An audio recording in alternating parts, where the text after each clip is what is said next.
Good evening. I'm going to call to order this meeting of the Wendell Town Board of Commissioners. Welcome. We're happy to have all of you with us tonight. We're going to be led in the Pledge of Allegiance by Police Captain Jeremy Mozingo.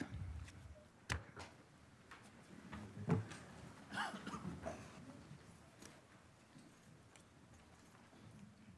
pledge allegiance to the flag of the United States of America and to the republic for which it stands, one nation, under God, indivisible, with liberty and justice for all.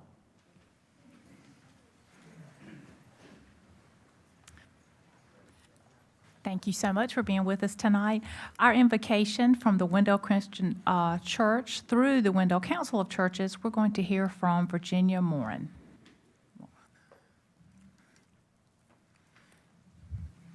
Good evening. Thank you so much for being with us. Thank you. You're welcome. Pray with me, please. Heavenly Father, we thank you for our home here in Wendell and the opportunity to come together this evening in service to our town.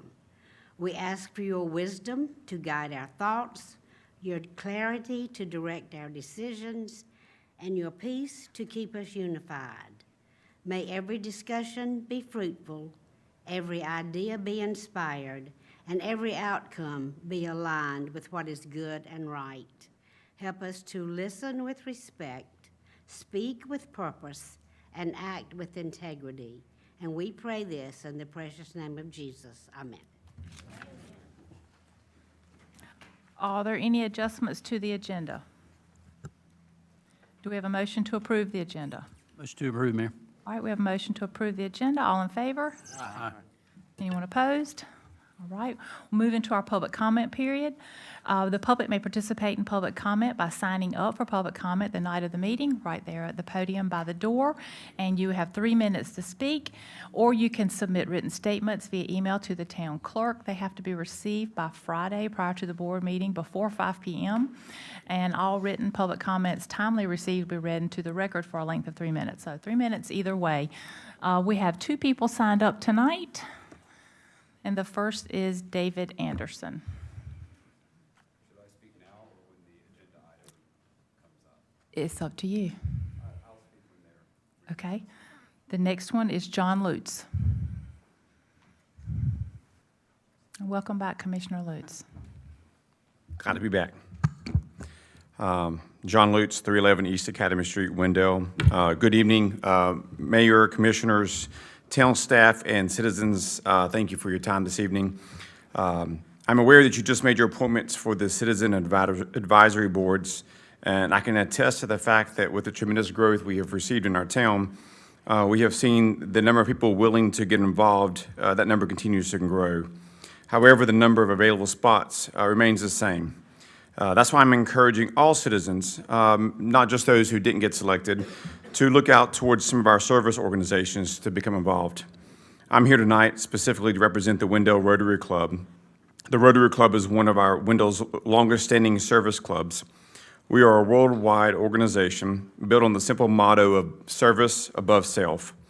Many years ago, when I was first approached about joining the Rotary Club, that motto rang very true with me and guided me as I joined the club and eventually my decision to serve on the Board of Commissioners like yourselves. This is also evident by the fact that many former commissioners and mayors have been or currently are Rotarians. Locally, we are guided by several service projects, our largest one being our library book drive, where we raise money and buy library books for the elementary, middle, and high schools here in Wendell. We also give out annual scholarships to graduating seniors, sponsor local high school students to attend a RILO, which is a Youth Leadership Academy, and we recently installed Bluebird houses at the new Hollybrook Park. We are fortunate to continue these projects and hope to add on more through the fundraising efforts of our annual oyster roast. We can say annual now, right, Commissioner Eatman? This occurs every first weekend in February, so shameless plug to put it on your calendars now. We're always looking for new members and would invite anyone who wants to see what we're about to join us for a meeting or a social. We meet the first 3 Tuesdays at Wendell Country Club from 12 to 1 o'clock. The 4th meeting is your evening social, so come join us for a meal, fellowship, and working with like-minded individuals who have a passion to serve others. I'll leave you with the way we leave our meetings with the 4-way test. I encourage us all to use this in our decision-making every day. First, is it the truth? Second, is it fair to all concerned? Third, will it build goodwill and better friendships? Fourth, will it be beneficial to all concerned? Thank you. Thank you. Do we have that was the only person signed up then. Do we have a motion to approve the consent agenda? Motion to approve? All right, all in favor? Aye. Anyone opposed? All right, we'll move into Section 4, recognitions, reports, and presentations. And item 4A is a proclamation recognizing July 2026 as National Parks and Recreation Month.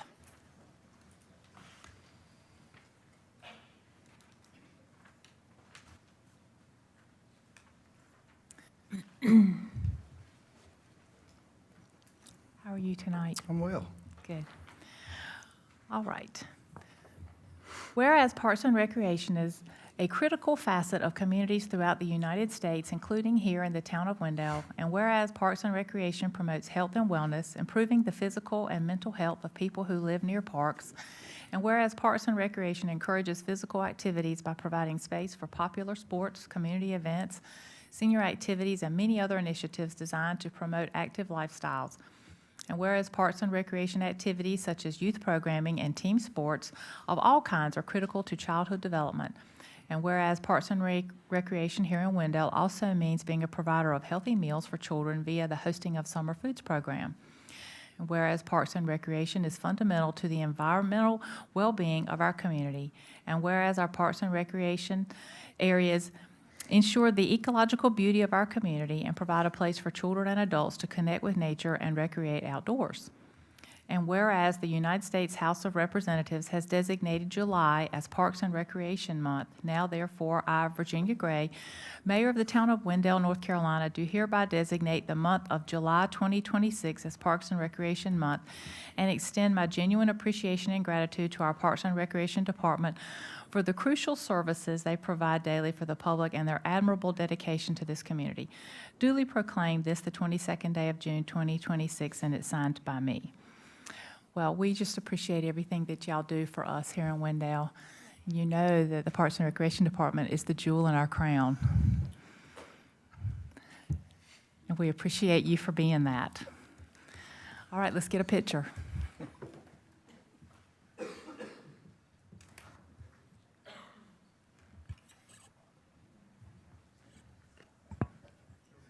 you, Public Works.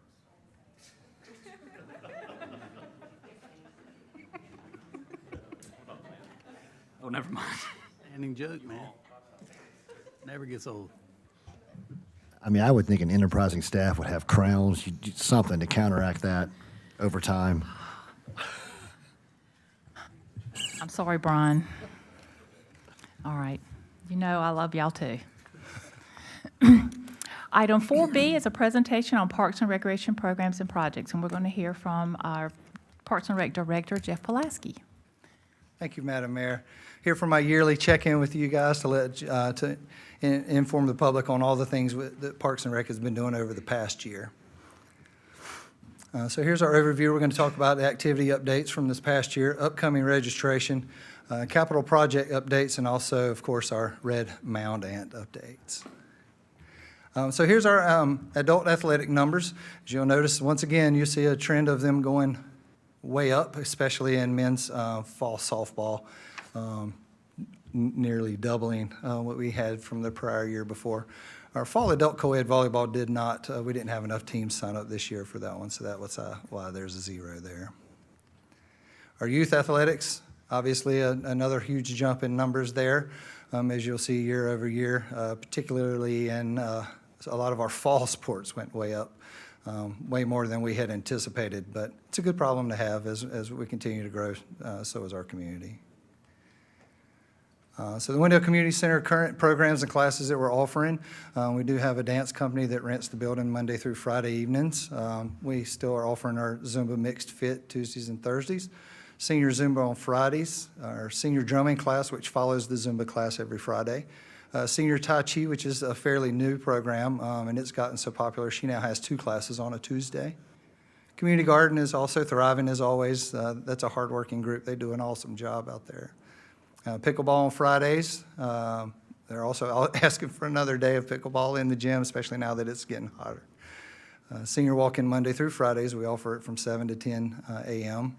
And then our tennis and pickleball lessons, which are continue to be run through a tennis block program.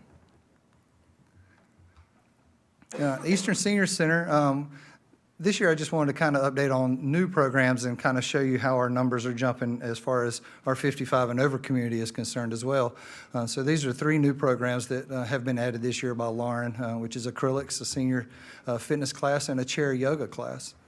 Our monthly participation averages 2 years ago, you could see at 1036, and then this past year we're at 1199, which is great. We like to provide for our seniors. And October saw our highest jump in participation, and we had a total of 1,524 seniors in the month of October. New membership, FY26 saw an increase of 214 new members, so that's about 19 per month. And our highest new membership month being April, with 32 new members. So these are current camps and services that are being offered. We had a baseball softball camp for ages 7 to 14. That was last week. That is run through Tony Piercy, the high school baseball coach. Soccer camp, which is run through Noose River, is June 22nd through 25th. Our summer foods program, which is for 18 and under, the school-aged kids, which we have on Tuesdays and Fridays in between June and August. The Art a la carte, which is an art camp, was last week. Enchanted Fantasy Art Camp, which will be coming up in July. And then for the first time, we've had a summer cooking camp with a couple of weeks there that you can see. And then we're offering our food bank, which is every Tuesday of each month. That is a year-round food program. Excuse me. So upcoming activities, these are upcoming registration dates, and it's weird to talk about fall sports in the middle of the summer, but this is when signups are happening. So we are currently having signups for our fall soccer for 3 to 12-year-olds, fall men's softball, which is 17 years and over, our fall baseball, softball, t-ball league for 3 to 12-year-olds, fall co-ed volleyball. Our fall, that date has not been set yet, so that's why these dates aren't up there. Our fall girls volleyball for 18 to 16-year-olds, and then our tiny basketball program for 3 to 4-year-olds. So capital project updates. Buffalo Creek Greenway, construction has begun. It has an estimated completion date of late summer, early fall. Luckily, the weather has been very cooperative as far as rain is concerned. Main Street Greenway, construction has also begun under that with a similar completion date. The Wendell Athletic Field Complex, design is near completion and construction should begin in FY27. Carver Community Center at Pleasant Grove, construction has begun with an estimated completion date in 2027. New Recreation Center, the design has begun with an estimated completion date of design for FY27. Neighborhood Park on Main Street, design has also begun on that project as well with construction anticipated to begin in FY27. And the updated master plan, Parks and Recreation master plan, the design firm interviews have been completed, and as of tonight, hopefully we'll be letting the town manager sign a contract to move that project forward. And lastly, our Red Mound and update. We just wanted to kind of give you an update on that in terms of construction with Buffalo Creek, because they are using very similar areas. So 50 bait stations have been deployed across Wendell Park. The ants have consumed nearly 9 liters of bait in 6 weeks, which he said is a lot.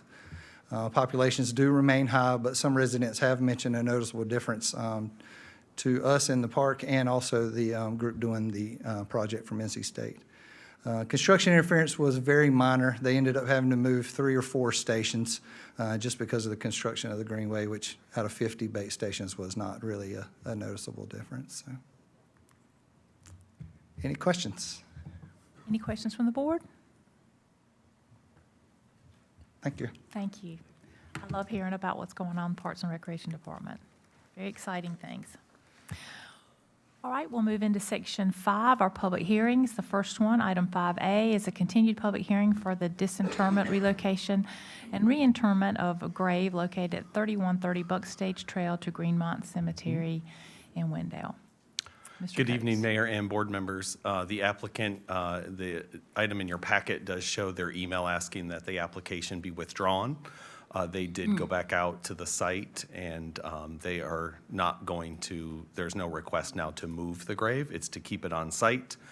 And they did some investigative work on neighboring parcels, and so I can field any questions you have, but the application has been withdrawn to move Mr. Rhodes and then Okay, anything from the board? We need a motion to close the public hearing. Madam Mayor, I'll make a motion to close the public hearing on the request for the disinterment, relocation, and reinterment of a grave located 3130 Buck Stage Trail to Greenmont Cemetery in Wendell, also Okay. known as Green Mount.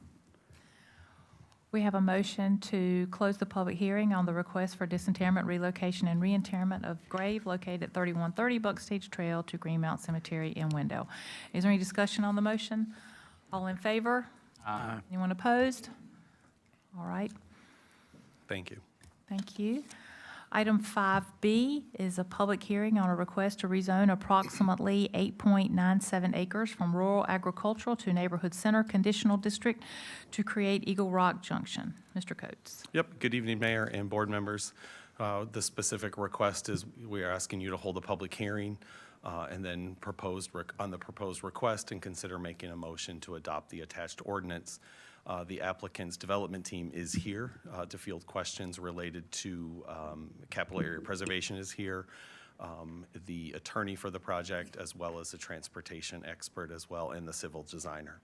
The request before you is to rezone approximately 8.97 acres from rural agriculture to neighborhood center conditional district to create a 5,000 square foot commercial building, as well as renovations to the existing home, tobacco barn, existing overseer's home, and existing post office / general store.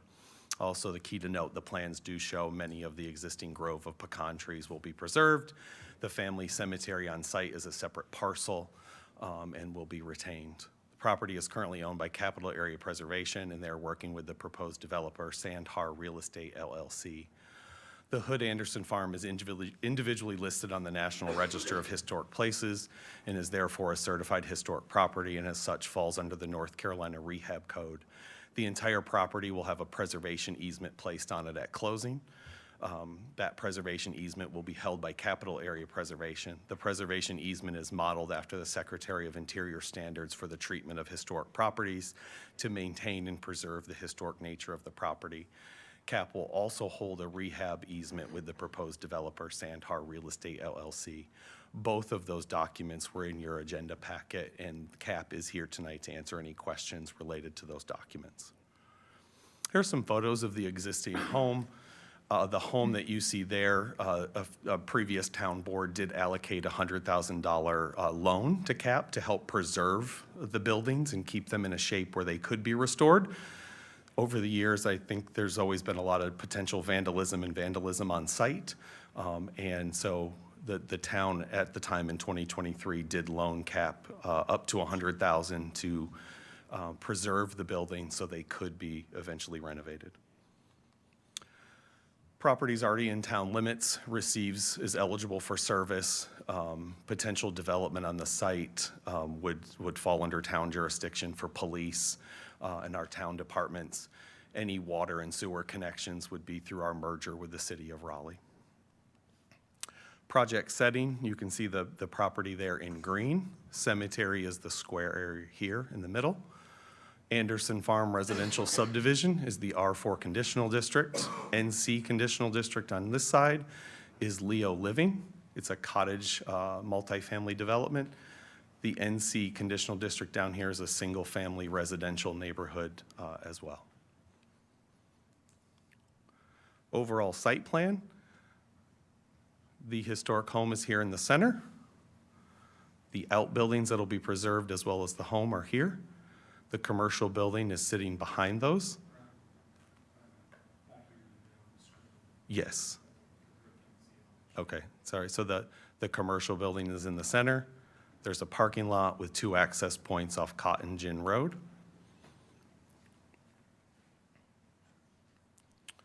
Neighborhood center districts are zoned for either residential or mixed-use development. In this case, the zoning would allow, if approved, neighborhood center does allow for some light commercial development. The applicant at this time is not proposing any residential units. I know there's been a lot of questions and emails about that. There are no residential proposed at this time. If they were, they would need to come back and amend their conditions and go through the rezoning process or apply for a special use permit. Zoning conditions. So any conditional district has zoning conditions that are enforceable through the town based on zoning. Landscape buffer. So the landscape buffering of the new parking lot will be provided.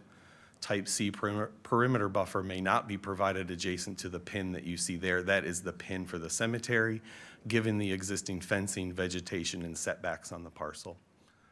Driveways and parking, they have asked to allow those areas to be constructed using rural or low-impact paving materials to maintain the historic character of the property. Acceptable surface materials shall include exposed aggregate concrete, tar and chip, compacted aggregate, reinforced paving systems utilizing compacted aggregate or turf reinforcement grids with grass cover. Reinforced paving systems, including turf reinforced grids, may be used for fire apparatus access provided they're constructed as an all-weather surface capable of supporting fire apparatus loads in accordance with the NC Fire Code. Typically, in all other town developments, paving or concrete is what parking lots and other things and driveways are made out of. Road improvements to Cotton Gin. Frontage improvements to Cotton Gin shall not be required. They're asking for a deviation. Cotton Gin shall remain a rural roadway section in order to preserve the historical nature of the area and maintain the character of the Anderson Farm homestead in consistency with roadway section installed by the Anderson Farm subdivision. That section of Cotton Gin does not have curb and gutter, and it has a swale designed to a more rural NCDOT standard than a town standard. Architectural commitments, the new commercial building shall be constructed with the materials that evoke the historic agricultural character of the property while meeting the requirements of building code with proportionally appropriate windows, doors, porches, and roof forms. I will say this is a rare project that's got capital area preservation involved as the landowner and the easement holder. So any building design also has to meet Town of Wendell standards, but also get approval from Capital Area Preservation's historic, their board. And so it's kind of a two-step process. Not only does it have to meet Wendell code, it needs to meet their criteria for historic structures. So commitment 4.1, exterior siding materials shall consist of fiber cement, hardy plank or similar, lap, shake, and or board and batten, brick, wood, or cultured stone. Vining siding is prohibited. 4.2, roof materials shall consist of architectural asphalt shingles, standing seam metal roofing, or other materials historically appropriate to agricultural or rural structures. Condition 5, historic landscape features, specific existing pecan trees as noted on the approved plan shall be protected to further contribute to the historic landscape character of the property. Those are on the approved site plan, which show which trees are being proposed to be saved. Stormwater control measure, the SCM will be screened or otherwise enhanced with plantings or an aeration fountain with the intent of beautifying the area and integrating the facility into the historic landscape. Fire apparatus access, condition 7, a fire apparatus access route shall be provided in accordance with the North Carolina Fire Code and local fire marshal requirements. Fire access roads may consist of compacted aggregate or other approved all-weather surface capable of supporting the fire apparatus loads. Condition 8, preservation easement and rehab agreement. A preservation easement protecting the historic resources and landscape character of the property, including the Hood Anderson House and associated contributing historic structures, shall be recorded prior to construction drawing approval. The easement shall be modeled after the Secretary of Interior standards for the treatment of historic properties and shall be binding on the property and future owners to ensure the long-term preservation of the site's historic resources. In addition, a rehab agreement outlining the restoration and rehab commitments for the historic structures on the property shall be executed and recorded prior to construction drawing approval. Both the preservation easement and the rehab agreement shall run with the land and be recorded with the Wake County Register of Deeds. So from a local town of Wendell standard, we would make sure these documents are recorded by the applicant, CAP, and the applicant before any building permits are issued for renovation of any of those existing buildings. Permitted uses, the following uses shall be prohibited: ATM, funeral home, group care facility, laundry services, auto parts sales, alcoholic beverage sales store, event venue outdoor, wireless communication facilities, and utilities. The following uses shall be permitted by right with no special use permit: general retail, 10,000 to 50,000 square feet. So to give you a little background on that one, the existing buildings with the 5,000 square foot commercial addition could put the buildings over 10,000 square feet. So that's why you'll see it worded that way. Child daycare center for more than 8 persons. Zoning condition 10, option A, if permitted by NCDOT or the town, a high visibility mid-block pedestrian crossing shall be installed in Cotton Gin Road in the existing public right-of-way and connected to the site's planned pedestrian infrastructure. That will make connectivity from the Anderson Farm subdivision across the street. Option B, if option A is not permitted or is otherwise unfeasible, a pedestrian connection shall be provided along Cotton Gin Road and stubbed to the western property line to be connected to the sidewalk on the north side of Cotton Gin Road. Condition 11, the following modification to the UDO shall apply to the development. In neighborhood centers, there is a 10-foot maximum front setback, and so this will not apply due to the existing buildings and the preferred location of that small commercial building of 5,000 square feet. Environmental, the applicant will need to obtain stormwater, sedimentation, erosion control permits. They are showing 1 stormwater control measure on the property. Buffers, when a commercial use borders a single-family residential, a 20-foot type B buffer is required. A type B buffer includes 20-foot wide and contains a tree every 25 and a shrub every 6 feet. The border with the Anderson Farm subdivision to the north does have that 20-foot type B buffer. Open space, the UDO does not require any open space dedication for commercial developments. You can see on the site plan there is still open space on the property for the historic buildings and areas. The plan does not show any jurisdictional streams as well as any flood hazard soils on the property. Transportation, the project did not generate traffic for a TIA to be involved. Kimley Horn is here. They did perform a traffic assessment for the project. Current project expects 42 net new trips in the AM peak and 66 new net trips in the PM peak. Cotton Gin Road has a design capacity of 9,200 trips daily. With the project and the neighboring developments, the roadway is anticipated to continue operating below capacity at build-out. Comp plan property is classified as medium residential 2, which does allow for a mix of residential uses. If this project does not meet that, it does meet the definition of Activity Center 1, which is on some neighboring properties. If the conditional district rezoning is approved, the place type would be changed to Activity Center 1, which is intended for a mix of retail, restaurant, service, office, and civic. Their zoning conditions would apply if approved, and so there are things that they would not be able to do with this conditional district. Statement of plan consistency and reasonableness. Any recommended change to the zoning map should be accompanied by a statement explaining how the change is or is not consistent with the comp plan and is not reasonable in nature.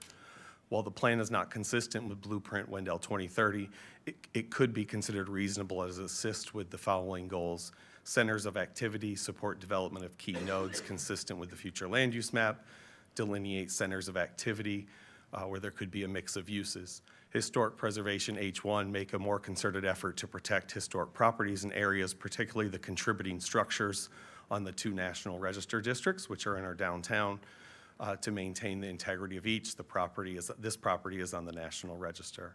Historic preservation H1-2, work with Capital Area Preservation and Wendell Historical Society to bolster historic preservation efforts. The development team for this project is working closely with Capital Area Preservation on preserving and revitalizing the historic structures on the property. The applicant did hold a virtual neighborhood meeting back on December 11th, 2025. 6 neighbors were in attendance. Those meeting minutes were added as an attachment. Technical Review Committee did complete their review. They did, after Planning Board, make what we would consider quite a few adjustments and plan revisions, and so that did go back to TRC, and the plans are before you today. Planning Board recommendation at its January 2026 meeting, the Planning Board voted unanimously to recommend denial of the project. Since that vote, the applicant has removed some commercial buildings and 6 cottages from the plan. The applicant team does have a PowerPoint, and I can field any questions you may have at this point. Okay, let's open the public hearing. Any questions from the board so far? All right, we can hear from the applicant. You're welcome.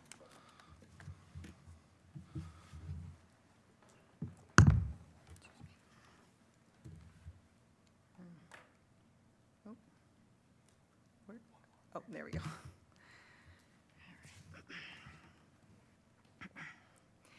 Good evening, Mayor and Commissioners.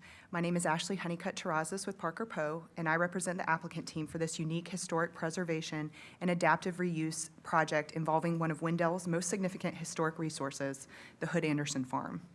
With me this evening are Robin McAdoo with TMTLA, the project's landscape architect, Kevin Dean with Kimberly Horn, who prepared the traffic analysis, and Gary Roth and Jeremy Bradham with Capital Area Preservation, one of Wake County's leading historic preservation organizations and the current owner of the property.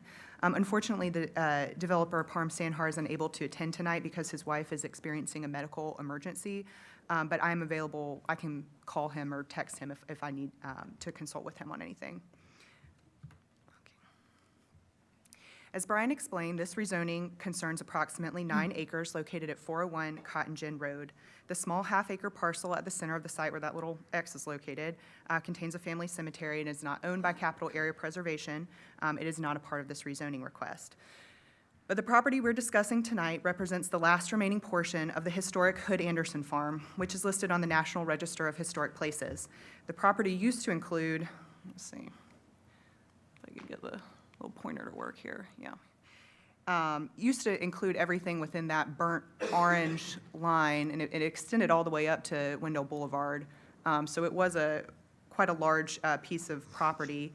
Much of the original farm property has already been sold and incorporated into the surrounding residential development, and what remains today contains the majority of the historic structures that gave this property its historic significance. Listing on the National Register is honorary. Listing alone does not require preservation. This rezoning, however, provides a regulatory framework that will ensure these structures are restored, protected, and maintained for future generations. So those historic structures are shown here. These structures date back to the 19th century when Eagle Rock was a small rural crossroads that represent an important piece of Wendell and Eagle Rock history. Unfortunately, many of them have deteriorated significantly over time, as you can see here, and require substantial investment to restore. Rehabilitation of these buildings in accordance with historic preservation standards will require millions of dollars. That brings us to the central purpose of this project. This rezoning is not primarily about new development. It is about preserving and restoring these historic resources in a way that is financially sustainable for the long term. Capital Area Preservation and Parm Sanhar have successfully partnered on several adaptive reuse projects throughout Wake County. This is one of them on the screen, located in Holly Springs, which is a restored historic home that's now being used as a family counseling center. Under the preservation easement, the historic structures cannot be demolished and must be rehabilitated in accordance with the Secretary of Interior standards for historic preservation. Capital Area Preservation also retains ongoing oversight rights to ensure these resources remain protected in the future. Adaptive reuse has become one of the most effective preservation tools available because it creates an economic use that supports the ongoing maintenance and stewardship of historic properties, particularly when the historic property needs extensive and costly rehabilitation work, like this property that we're discussing this evening. In bigger picture, as land is sold and developed around historic resources to meet real community needs, housing, jobs, commercial amenities, in order to preserve the structures, they need to be reactivated with new uses to meet the needs of a changed community. So think about, the old mill turned into apartments, or the old newspaper business turned into a restaurant, the old home turned into a brewery. You see this across North Carolina. It's a way to keep history a part of a new landscape as our community grows. So turning to the rezoning request itself. This, like Brian mentioned, this is a neighborhood center conditional district rezoning. As with all conditional district rezonings, this request comes with a master plan that will control the use and development of this property. The plan focuses on the adaptive reuse of the historic structures, along with one new 5,000 square foot commercial building. This is not uncommon to have a new contextually appropriate structure integrated into historic adaptive reuse projects. Think about, the Merriman Wynn House. If anybody's been to an event there, they have a building that was built to blend in with the rehabilitated home. And in fact, the Secretary of Interior has a whole set of standards for this, which would have to be followed here under the Preservation and Rehabilitation Agreement. The future tenants of these buildings have not been identified yet, but the intended uses are neighborhood-serving commercial uses permitted in the neighborhood center district, such as restaurants, retail, personal services, salons, studios, offices, and similar low-impact uses. I'm sure we've all been to a boutique or a coffee shop or a restaurant in a restored historic home. That is the vision for adaptive reuse of these historic structures. Think Second Empire in Raleigh or the House of Many Porches. It's a cafe now. This site will provide all required buffers adjacent to the Anderson Farm subdivision, as Brian just went over, up there. The cemetery will remain undisturbed and separated from the project activity through significant setbacks on both sides of the property line and the existing vegetation on and around that parcel. So the fence for the cemetery is actually interior right here, and then there's quite a bit of setback between the parcel line, and then another setback right here between any vehicular circulation areas. Parking and internal circulation are necessary to support the historic buildings and provide emergency access, but the applicant intends to utilize materials and design elements such as tar and chip or crush and run that are more consistent with the property's historic and rural character. Furthermore, in order to preserve the rural character of the property, Cotton Gin Road in front of this property will remain a rural roadway section. This is similar to what D.R. Horton installed with the Anderson Farm subdivision on the other side of the street, which the town allowed in order to maintain the historic context of this property. The project also includes pedestrian connections to surrounding neighborhoods and opportunities for residents to access these commercial amenities by walking or biking. If approved by NCDOT or the town, the applicant will install a high-visibility crosswalk. Down here is where we have it right now, but obviously that would need to be, the exact location is going to need to be reviewed by DOT or the town, depending on, I know there's a plan to turn this road over to the town, so whoever the authority is at the time of permitting would need to review that. But it would connect to the existing asphalt multi-use path that runs along the eastern side of Cotton Gin Road, all along here, which was installed with Anderson Farm. And as I'm sure the board remembers, this path will also connect to the multi-use path that Oliver's Trace, down here in this area, has committed to build. And that path will eventually connect to the larger Buffalo Creek Greenway that your Parks Director just went over, the town's project. The town is currently expanding. So the businesses in Eagle Rock Junction will someday be accessible to even more pedestrians and cyclists via the Greenway. I want to spend a few minutes discussing what has changed since the Planning Board reviewed this case in January, because this is where the project has evolved the most. The applicant team listened carefully to the concerns raised by the Planning Board, nearby residents, and the event venue owner who has an event venue on Eagle Rock Road.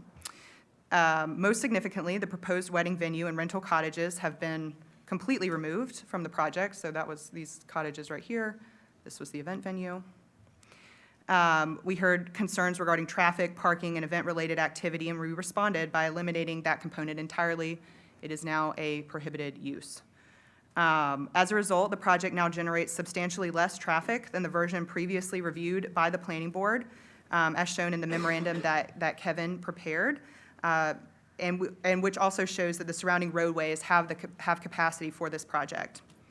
The driveways have been relocated to address the concerns about access and roadway safety, and obviously that will be further reviewed by NCDOT or the town, but there were concerns about having the driveway here in that in that curve, sight distance and things of that nature. So we moved it down, which is also where there are not trees on the property, so as a result, there are fewer trees that need to be removed.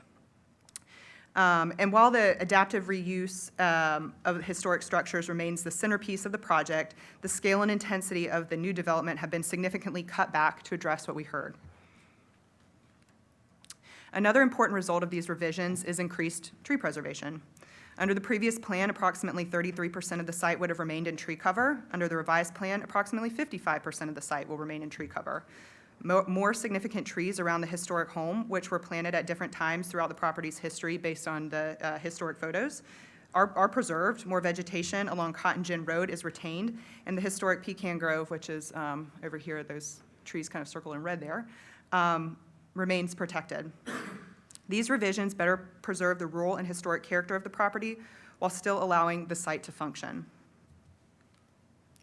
Brian went over all the current zoning conditions, but I'm going to summarize the changes that we made to them since the planning board meeting in coordination with your town staff.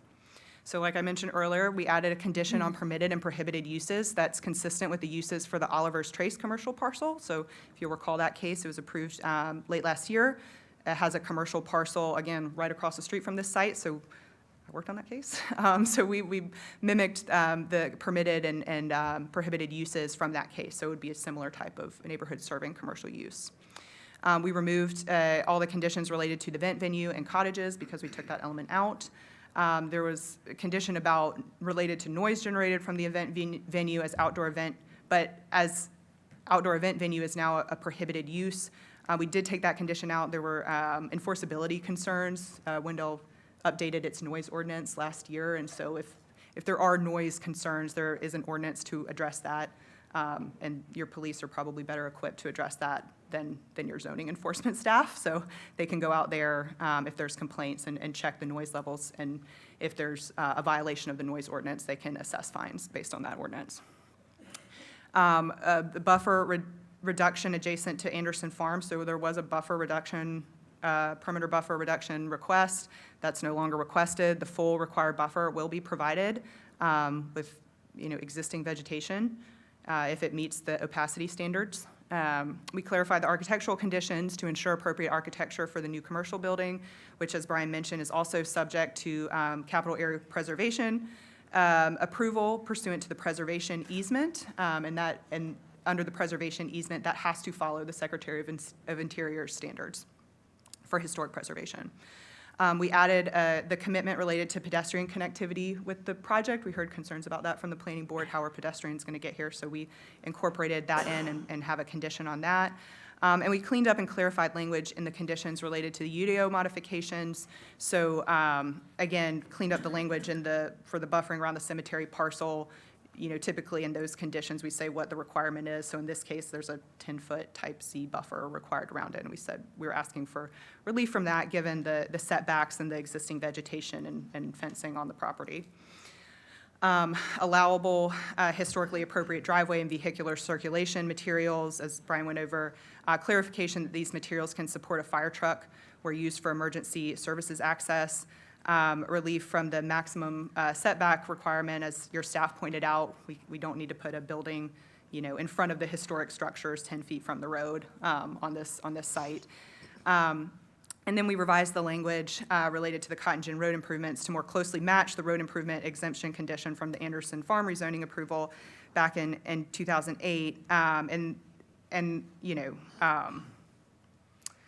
The Anderson Farm, again, has a zoning condition regarding the design of Cotton Gin Road that essentially allows it to remain a rural roadway section instead of providing the town's modern standard roadway. And while a different board approved that rezoning in 2008, the same policy considerations apply here. At that time, the town determined that preserving the historic character of the area outweighed the need for a standard modern roadway section. And if that was appropriate for the adjacent D.R. Horton subdivision, I would submit it's even more appropriate here, where the primary purpose of this rezoning is to preserve and restore the historic resources themselves.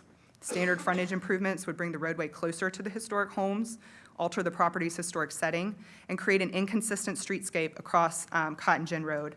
Maintaining the rural roadway section helps preserve the character and context that make this property historically significant. And given the planned extension of Old Battle Bridge Road to Eagle Rock Road just to the north, which appears likely to be completed in the near future following this board's more recent approvals, Cotton Gin Road should experience a reduction in through traffic. This will help preserve Cotton Gin Road as a rural roadway that respects and complements the historic properties along its corridor. Approval of this rezoning would also amend the future land use map, a designation for the property from medium residential 2, which recommends residential development at up to 8 units per acre, to Activity Center 1, which is intended for neighborhood-scale commercial uses. You may recall that the board recently approved changing the Activity Center 1 designation that was on Oliver's Trace across the street. It was down here. This presents an opportunity to designate this property, located at the center of significant new residential growth, as a neighborhood-scale activity center that can serve the surrounding community. In many ways, this would be a return to the property's historic role. More than 150 years ago, this site served as a commercial gathering place for the Eagle Rock community through its general store and post office. And with this project, it can once again become a place where neighbors can gather and connect. This case is consistent with a number of policies in the Blueprint Wendell Comprehensive Plan. Importantly, policies around promoting the preservation of historic resources and policies around creating activity centers for people to have access to more commercial amenities and jobs in Wendell. In sum, it provides new commercial opportunities while maintaining the character and identity of this special historic property. And so thank you for your time and consideration this evening. And since the planning board meeting, the applicant listened carefully to the community feedback. The wedding venue has been removed, traffic has been reduced, driveways have been relocated, and substantially more trees will be preserved. But what has not changed is the central purpose of this project, preserving one of Wendell's most important historic resources. This rezoning provides realistic, enforceable, and financially sustainable path to restore these historic structures and ensure they remain part of Wendell's landscape for generations to come. And for those reasons, we respectfully request your approval. And thank you, and we'd be happy to answer any questions. Anything from the board? Yeah. Thanks, Ashley. I have a pretty decent-sized list of questions. I think you've answered a lot of them, so I might just try to hit them again to make sure that I kind of heard an answer to the question. But I'll start with one that I didn't have on my list before you started talking. You said something that I had not totally clicked with me before. At this point, I have been very interested in the changes from the planning board's presentation to what we're talking about tonight, and you've covered those, I think, pretty comprehensively. But am I correct in understanding that this is not a proposal for a smaller scaled back event venue, but the event venue concept is just off the table? Off the table. Okay. And I get, this may be a staff question. I know the outdoor event venue use is what's prohibited in the conditions. If there were a proposal for, I don't even know if we have an indoor event use in our UDO, but if we do, or in the future, if there were a proposal along those lines, is that something that would require a special use permit if that was going to be a conversation in the future?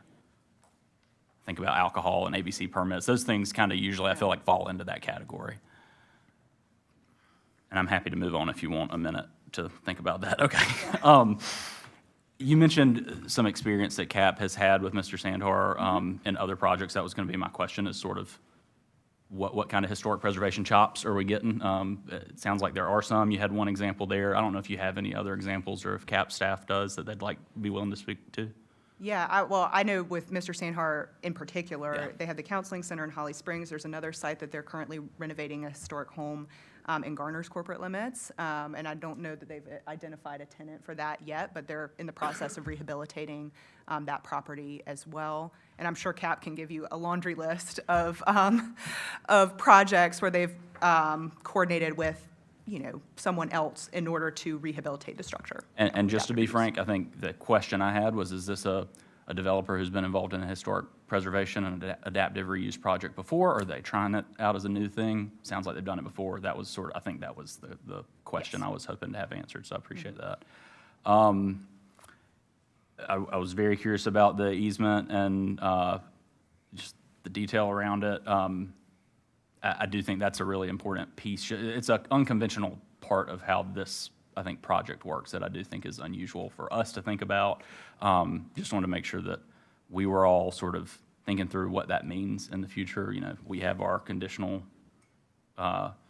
zoning authority over this property forever, and CAP the leading, I mean, you said one of, I'm not, not to blow smoke, but I mean, as far as I know, CAP is the historic preservation organization in Wake County. So having the leaders in the profession permanently, perpetually having a seat at the table about how this property is used. right. It's something that's important to me. It was important to me when we originally talked about the loan to secure the property and be able to get to this point. So ensuring and guaranteeing forever and ever that that's going to be a part of this conversation, it never falls off, is a big deal to me. Can you remind me, and I'm sorry, I'm sure this is very clearly available to me, is the fact that there being a preservation easement, is that one of the conditions?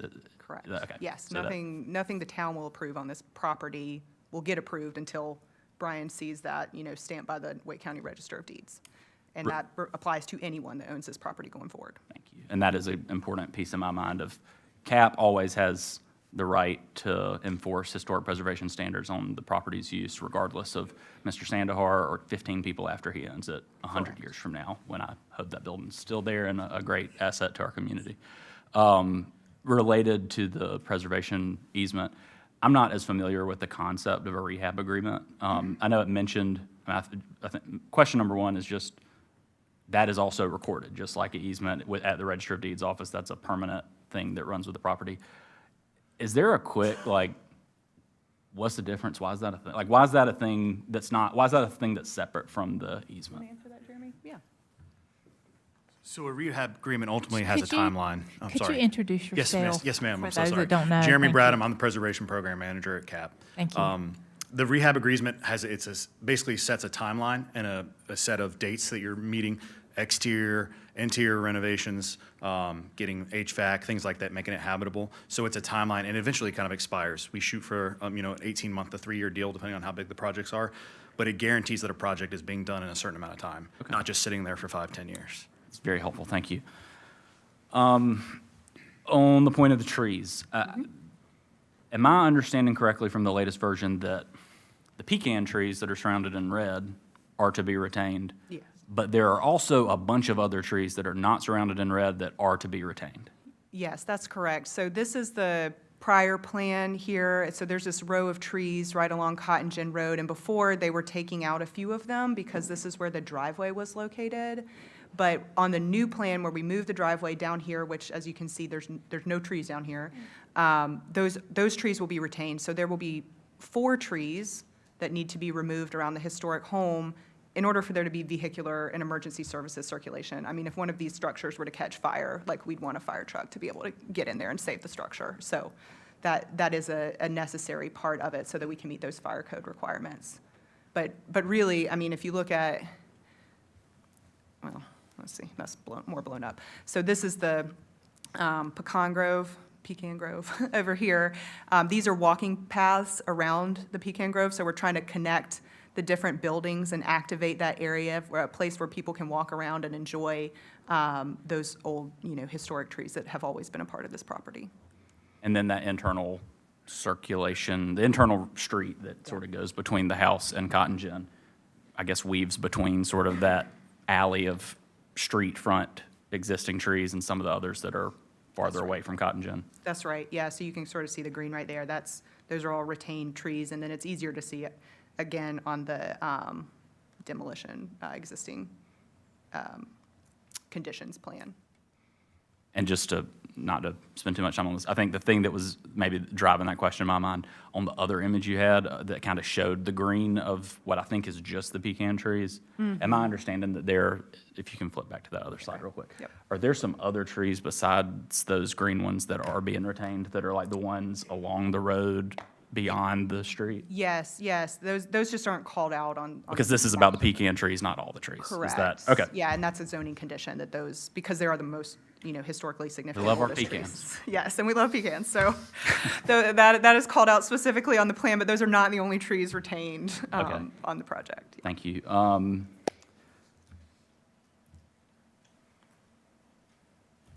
Condition 11, this may be a staff question, but I'm sure you can take a stab at it, is about a setback requirement.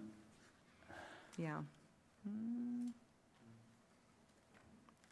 Yeah, there's a maximum setback requirement in the UDO and NC, which would require the building be pulled up to the street. I was going to ask, where would this be relevant? I now see that you're saying it. I was like, I don't see a road that has a front set, or a building that has a front setback that's less than 10 feet, but it is that the fact that it is more than 10 feet is the problem It's the under our deviation, UDO. Okay, Yes, we don't want to put a big building, fair enough. next to Cottongen Road in front of the historic homes. One last question for Cap. Like I said, I mean, in my mind, y'all are the experts in this field.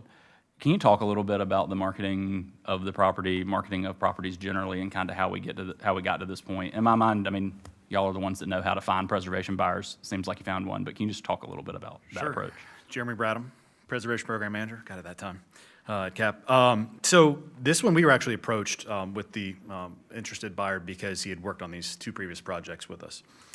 Usually, we get it to a state, it depends on the state of the property, and that's why when there was the loan involved, it was about getting the windows repaired. We were in that process, we've done all the measurements and done all that, and we're in the process of ordering, knowing it was going to be 9 months to a year out, when he found out about this opportunity and was looking to invest in something, and he ironically buys a lot of historic properties because he loves the history, and he wants to save these buildings. And so I told him one day in passing in the summer of 2024, that we do have a property in Wendell, we're about to order the windows on it. He said, well, and before you do that, let me take a look at the property. So that's how that one, this was not marketed, he approached it, which is kind of a thing before he expended another $100,000 on windows, plus he was willing to step up, and he had the capital to do so, and we would be guiding that process instead of sinking our own funds into the rehab at that time, so. Very helpful, thank you.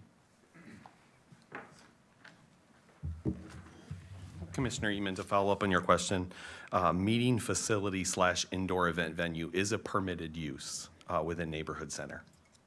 It is permitted. It is under this- permitted. okay. It's called meeting facility / indoor event. So like bridal showers inside, if there was a company wanted to potentially rent the space of one of the renovated buildings for a retreat or a company meeting, that kind of stuff is allowed. That's where those kind of classifications would fall. And still subject to all noise ordinance rules? Correct. And other applicable things that we have in town? Yes. Okay. Yep. One more last planning question, and Mark or Brian. I do have a question of like the trade-off on that noise condition that was in here before when it was applicable, that I appreciate that it is not applicable specifically to this project as currently proposed. I also can buy into the idea that the police are probably a lot better at enforcing noise ordinances than our wonderful planners, as great as you are. All that being said, from staff's perspective, is there a benefit to like a belt and suspenders approach of having it in both places as a tool, or is it really just sort of getting things in the right place and that this represents that? So from our experience, an outdoor event venue is where we get most noise complaints. We don't get noise complaints from an indoor restaurant or like a hair salon. I mean, that's not where we get our noise complaints. We get them from outdoor event venues.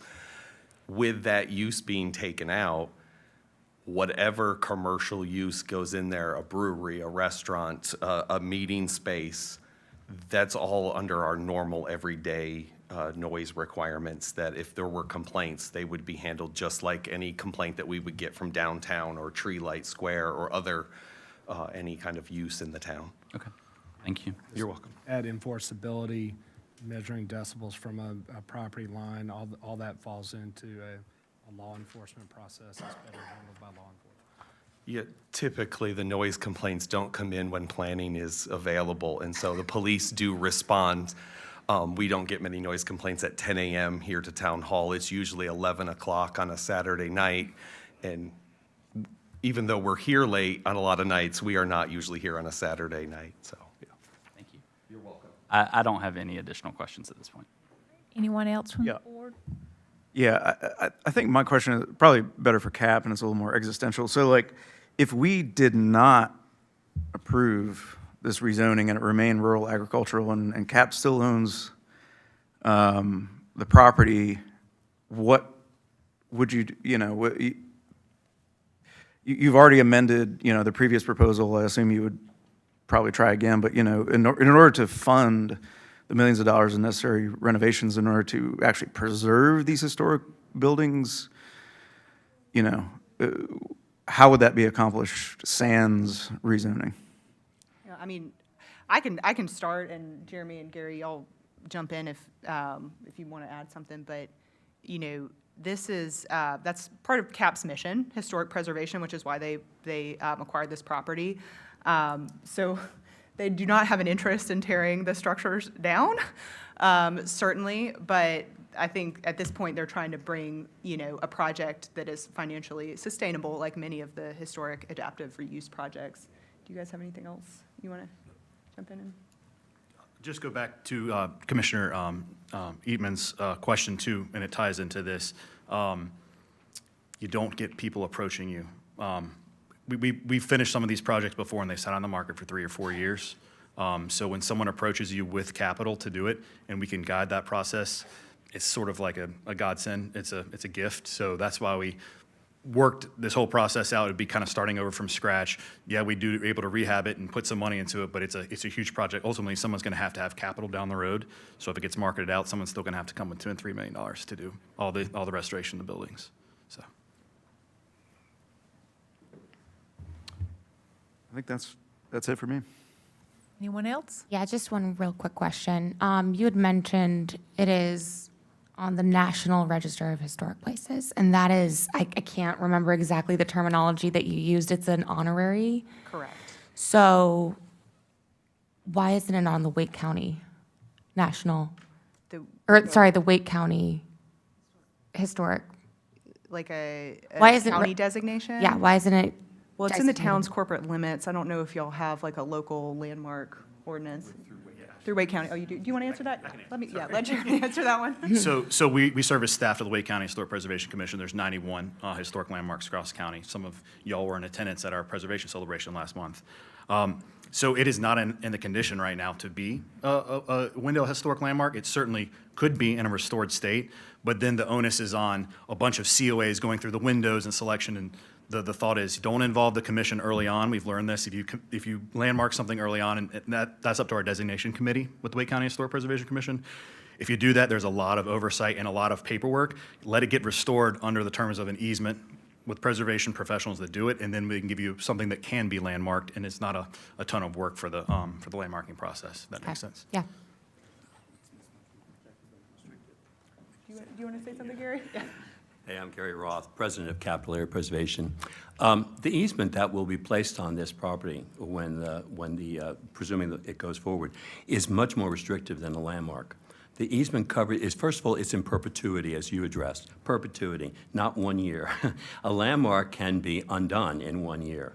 The landmark only covers the outside. The easement covers the inside. And the easement, as I said, is forever. So it's a much more restrictive. So I would suspect, because there are really no financial benefits on a tax base, on a real estate tax basis for someone who is an easement holder, but there is for a landmark. So I would suspect that Mr. Sandhar would probably be very likely, once he gets this moved along, to apply for the landmark, because it would be very good for him, and it's besides an honor, it's also restrictive. But none of it, National Register, landmark, is as restrictive as the preservation easement. So. Thanks, Gary. That's it for me. Thank you, Mayor. I guess a couple things for me, and bear with me, I have to jump around on this a little bit. Sure. So Ashley, and some of this for people watching at home and here in the audience, I firmly agree and understand adaptive reuse. And the irony is my mom asked me this question, yesterday when we were in Mill Street in Virginia on a Father's Day trip, and this mill was built in 1890, and it was a flour mill, and 30 years ago it became a restaurant. And on the walls there are flour bags from the original owner hundreds of years ago. So I understand that to save a building, or in this case buildings that are here in Wendell, there's not $2 million magic pot of gold money here that we can just go, hey, let's go save this, right? So we have to find what I call an economic engine to pay for that, and it does three things in my mind. Certainly the first thing is capital expenditure. So it's the $2 million or $3 million, whatever it is, up front to get these buildings turned around. The second thing, and you mentioned this yourself, is the maintenance and the stewardship. So 2A and 2B are the perpetual, to use your word, maintenance and stewardship of these facilities and buildings. Otherwise, 30 years from now, 10 years from now, they'll be looking the same way they are now, without continual maintenance and continual stewardship. So what I'm saying to you guys and to myself to some degree is that you must have a commercial economic engine to save these buildings for all three of those fundamental reasons. Now, this is the bad part. Your statement was serve the community. Well, ironically, we're here under oath to do that very thing. I've got a hard time with a wedding venue serving the community that's around it, or even, maybe not necessarily Wendell, but there's other options. And if I'm in that neighborhood, then you're not really serving them. For example, if you had a yoga studio, I can see the moms crossing the street to your mid-block crosswalk. If I had an art studio, even if I had a farm-to-table restaurant, if I had a nonprofit headquartered out of that, if I had the Wendell Chamber of Commerce, the East Wake Education Foundation, and I had kids there learning about history and horses and all the things, and I apologize if I call those guys out because they do a great job, but with that said, those type things I could get behind. That's right. Commissioner even said the same thing. The outdoor venue, yes, we can get noise complaints. We deal with that all the time. And I don't want to have a cop with a noise meter every Friday and Saturday night in perpetuity and have moms and dads on third shift going, hey, why is the band still playing? The reason why we don't have indoor complaints yet is because we don't have one. So I have seen bars and restaurants and event venues too close to residential that are indoors, and I assure you the base will carry, and we're going to have a problem. So my worry is, if you told me this was going to be a wedding venue, and I had 50 acres, Farrington or Umstead or whatever, I could work with you. I can buffer it, I can shield it. 25 acres maybe, Yeah. 8 and some change, I'm setting us up in my mind for potential conflict. So my question is, and for me, if I strike the indoor venue part of it, I am worried about on-premise consumption, meaning if I have, so back to your point of serve the community, odds are if you're living across the street, you're probably not going to get married there, right? You're coming from somewhere else. Trust me, I love destination tourism dollars. I'm with you with that. But I've got a cemetery there. So I'm a little concerned about the noise, and I'm concerned about on-premise alcohol consumption, and all of a sudden, it ends up in the parking lot, or as you can tell right next to the parking lot, the family cemetery. So I have a variety of things that I can't quite get my head around. I appreciate adaptive reuse, and I know that's got to be a model of it. So again, if you had me with a museum or an art studio, a yoga studio, a nail salon that the neighborhoods can use and Wendell can use, you got me. Right now, I'm struggling. Yeah.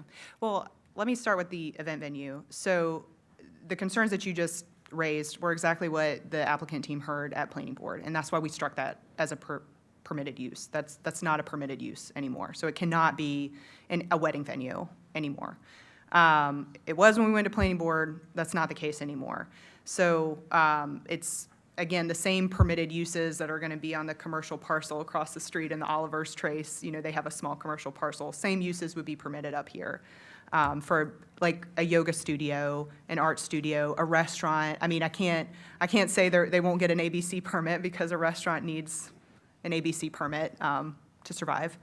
But, they will be neighborhood serving uses with a lower impact. It will not be a wedding venue. If somebody has a child that wants to get married in Wendell, there's a wedding venue, a rural wedding venue on Eagle Rock Road, right down the street. So they can get married there. But again, it would be Mom's Cross and Eagle Rock to go to yoga or go to a restaurant or go to a cafe is what we're thinking here at this time. I guess my question is, and maybe I misunderstood, but according to staff, you could do that. You could have a bridal shower, a wedding, anything inside. Am I incorrect with that? A meeting venue. Meeting/indoor event venue inside. A meeting space. So, I mean, So I can it have will an- not be a wedding venue, but if we need to strike that use, I mean, I can talk to the owner about that, if that's something we could do. I would feel more comfortable. I mean, again, if you say you're not going to do it, then why couldn't we strike it? Yeah, I'm sorry, go ahead. The concern was outdoor. Yes, sir. We have plenty of commercial buildings that have restaurants and bars and indoor event venues. And The concern was outdoor in this location. Indoor, you are further from these homes than you are in any of our other commercial. There are people who live adjacent to bars and restaurants in Tree Light and downtown.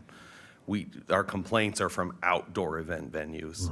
We don't get complaints from indoor. If we did, there is procedures in place for those to be dealt with, to be addressed those. But when they struck the outdoor event venue, indoor meeting facility is allowed. I mean, our restaurants now can host bridal showers, and they do. They close for a brunch to host someone's baby shower. That happens all of our restaurants, weekly.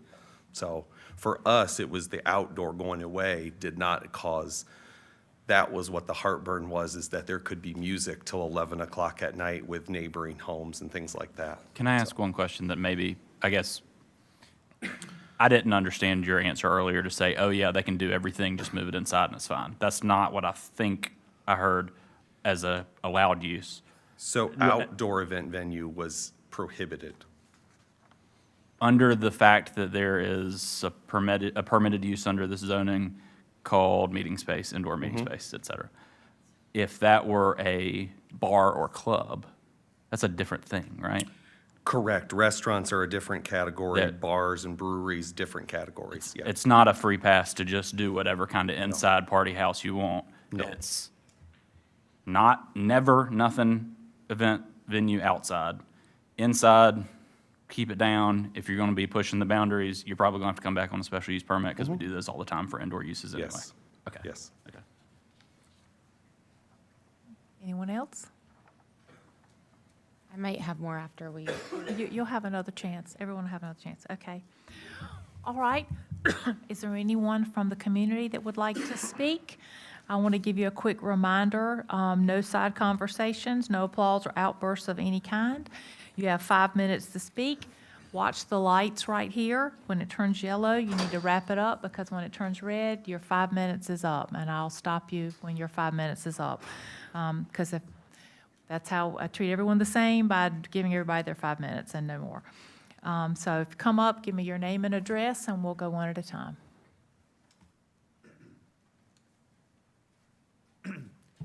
Good evening. My name is David Anderson of 3320 White Oak Road in Raleigh, North Carolina.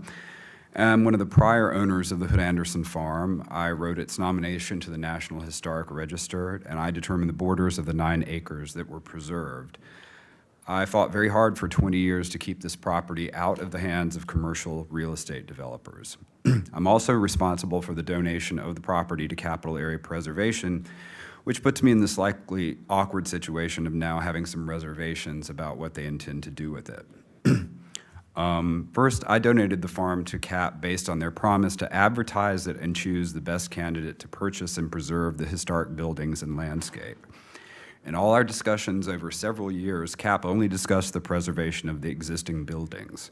They never mentioned the fact that they might turn it over to a commercial developer, because if they had, that would have been the last conversation we had. Now, there are people in the Triangle area with a staggering amount of money these days, and a lot of money to spend on real estate. There's just a house that sold for $7 million right down the road from me. And there are people who would be interested in a historic property like this, but they never got the chance to make an offer on it, because just as Mr. Bradham told us a few minutes ago, they were approached by the developer and they made an off-market deal after the donation was finalized. And I kept an eye on CAP's website to see when the property would be advertised, and it never was. But my interest has always been the long-term survival of the buildings and the landscape surrounding them. I think it should be sold to somebody who's interested in its history and who cares about it. And why do I think that this developer doesn't really care about the property? Well, the plan he presented to Wendell in January would have totally transformed this property with something like 20,000 square feet of new construction and massive changes to the landscape. And I think this demonstrates that the developer's primary interest in the property is as a commercial economic venture with historic preservation as a secondary concern. Now, while it's certainly true that the revised plan removes most of those new buildings, This was only done after their plan was soundly and unanimously rejected by the Wendell Planning Board. Now, there's an old saying, when people show you who they are, you should believe them. And I think that initial plan presented in January showed us what this applicant's genuine intentions were. And their current plan, they talk about turning the old house into a restaurant, but while that may sound appealing, it would require major changes to the house to turn it into a public accommodation. And 50% of restaurants fail within the first 5 years, so I don't know that that's really a recipe for the long-term stability we're all looking for. And we can talk about this, but I spoke to Mrs. Terrassis last week, and she said the plan was to cut down all the trees in front of the old house, including the formerly planted row of red cedars along the driveway. Maybe we can clear that up. I don't think that's what someone who had a genuine sense of stewardship for the landscape would actually do. And I think that's why this may not be the right choice for this property. So what it gets down for to me is trust and credibility. CAP stood behind the plans presented in January that would have radically transformed this whole property. So my trust in them was very seriously damaged by that. And even if the developer has dialed back his plans significantly, I have no doubt he would have gone ahead with his original plans if he'd been able to get them approved. Intentions matter, and we need someone to take on the preservation of this property who starts out with the right intentions. I mean, neither I nor Wendell can choose who CAP sells the property to, but the Wendell Board of Commissioners can send a message to them that we expect them to find a person we can trust with the long-term preservation of this property, which is what we are all in agreement about. All right. So, thank you. Thank you. Next.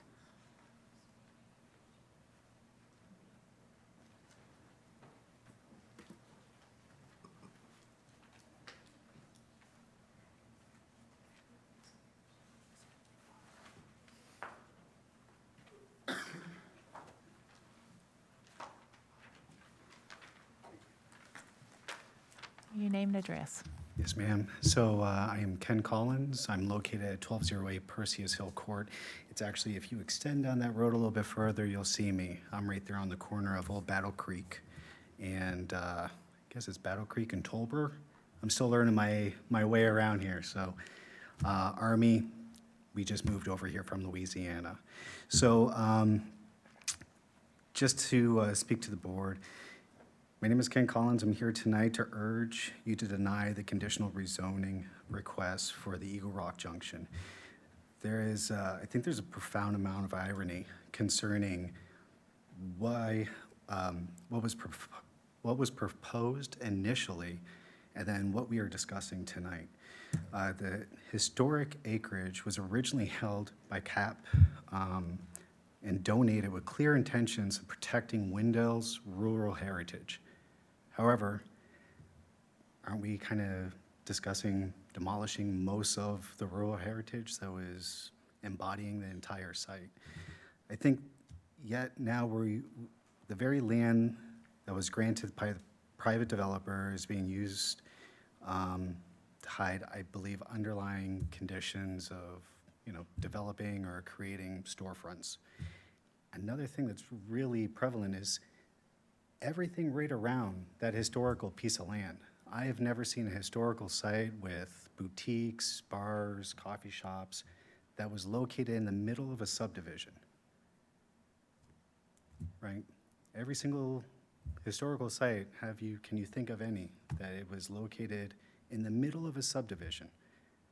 Additionally, rezoning. So if you go further down this road right here, I don't know how to point it out, and you go down to where Tolbro runs into Battle Creek, that road dead ends now. It does not bring you out to Old Wendell Boulevard, right? It brings you out to the construction area across from the gas station where they're developing whatever that development site is.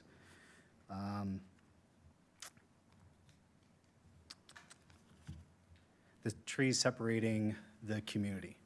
So regardless if it's an indoor event or not, individuals who purchased houses that are downtown understood what they were purchasing and why they were purchasing it. And they wanted to be within close proximity of those locations so that they could visit them on a regular basis. People within this community, when they first bought their house a year and a half, 2 years ago, understood that it was going to be a little bit quieter. There's a huge influx, even right now, of traffic within that area. There are no lights. It's constantly a guessing game at the end of this road where it connects at an intersection, where there's only one stop sign. On a regular basis, police officers are present within the community down there, thank God, stopping speeders or street racers traveling down the road because there's nothing to stop them. Additionally, the businesses, if they were to go in, would those businesses prior to signing any kind of lease agreements, would they have to receive HOA approval from the community that surrounds the entirety of the site? And I believe that is all I really have to say. Appreciate it. Thank you. Anyone else?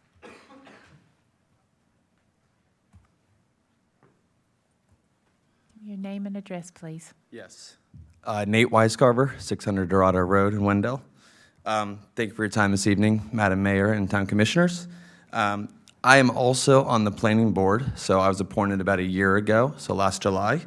And originally, like we mentioned, this was a wedding venue, and it was voted no at the time. I was not present that evening, but had I been present, I would have voted no on it. And I do believe that there is a loophole in this whole process as far as the planning board voted no, yet changes are allowed to be made, and it's not coming back to the same board that voted no.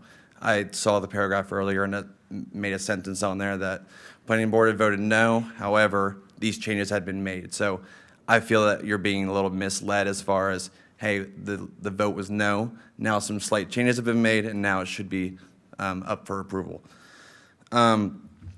And one of my concerns is we do not have control over what goes into that location, and also that Mr. Anderson is not being consulted by CAP as far as what the structures could look like and what could go on that property. So I believe you could add restrictions there as far as what Mr. Anderson says should be able to be on that property, whether that means redlining the indoor venue or a bar is not allowed. I think there could be restrictions possible.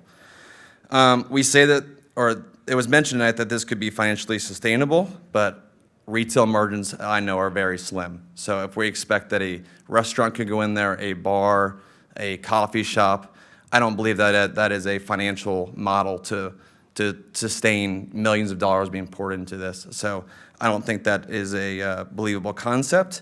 And I also think traffic will be an issue. If you'll notice on the map up there, the location of those two driveways, I live right across the road there in the Anderson Farm neighborhood, and that bend right there is very sharp. So for someone to be pulling out either location there, they're going to be pulling out into traffic where now it's being fed from Wendell Commerce Center right down that road, and people are flying like 45 miles an hour through there, and I think you will get a handful of accidents within the first week or two. So my ask is to please vote no. Vote no to keep our small town charm of farms, which help build this town and country. Please vote no to give more time for CAP to work with Mr. Anderson, so that way it's a win-win for our town and his family. Thank you. Thank you. Anyone else?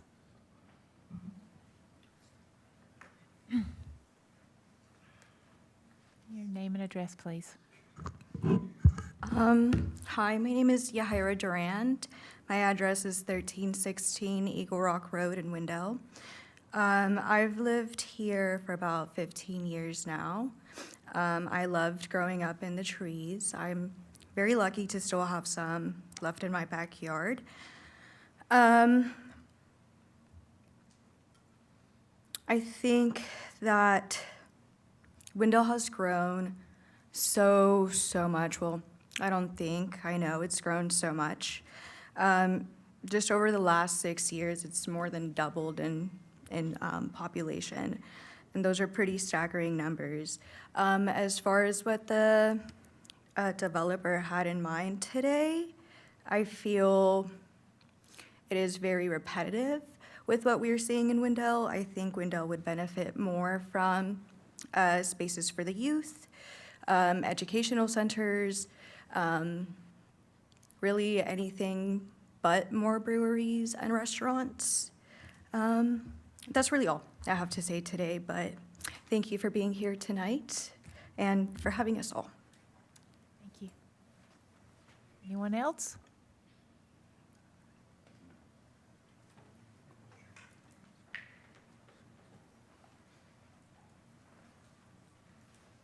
Your name and address, please. Yes, my name is Stephen Rice. I live at 605 Dorado Road in the Anderson Farm development. And again, thank you, Mayor Gray and board members for your time tonight. I just have a couple of points. First, while I can accept that a project will eventually be approved on the property, I believe there must be other projects that align with community needs and the Anderson family wishes. The fact that a few options of what the 5,000 square foot commercial building cannot be were outlined, but not what the building intends to be, brings great concern to Anderson Farm residents, including myself. I know I would not be comfortable approving a plan where the major source of construction was still not formalized. And the idea of a community center is great, but not knowing the true intentions of the developer while knowing their original intentions, again, is concerning. Something that was mentioned earlier, that residential cottages were part of the original plan, but it sounded like there were multiple pathways for residents to be permitted after this is approved. Again, that would be concerning to me. It also feels kind of like a safe bet that those pathways would be pursued. And my final point is that Mr. Bradham had said that someone coming to CAP with a project like this was a gift, but it really sounds like the developer is the one getting the gift without any competition. It's plain to see the main financial driver of this project is not for the benefit of the neighboring developments or the local community. So with that, thank you for your time. Let's go Canes, and please vote no on this proposal. Thank you. Anyone else?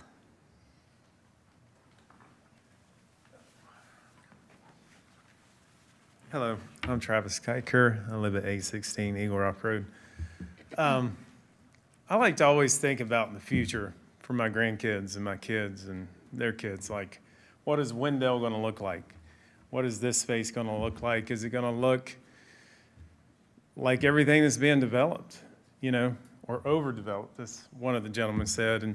And I think that is part of, obviously you guys' mission. I know that CAP has a heart to preserve, but the way that you choose to allow this to be done is either going to make this place an honor to the Anderson family and their legacy.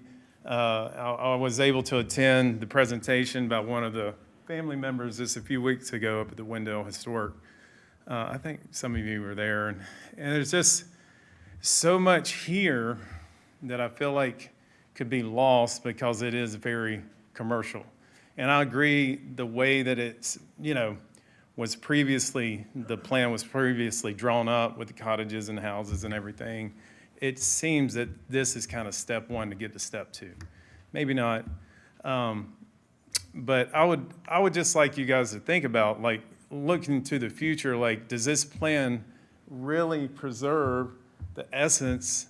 I mean, I get you have to have the funding and all to do, and one of the points I brought up before was, if this could really be a park, like there's a few parks downtown that are historic homes and things, that it is a park, it's educational, it's community places, but it's been preserved in a way that has kept it intact and not tainted it with commercialism in the sense that we see potentially here. So my point is, when thinking about this, voting yes or no, think about your grandkids.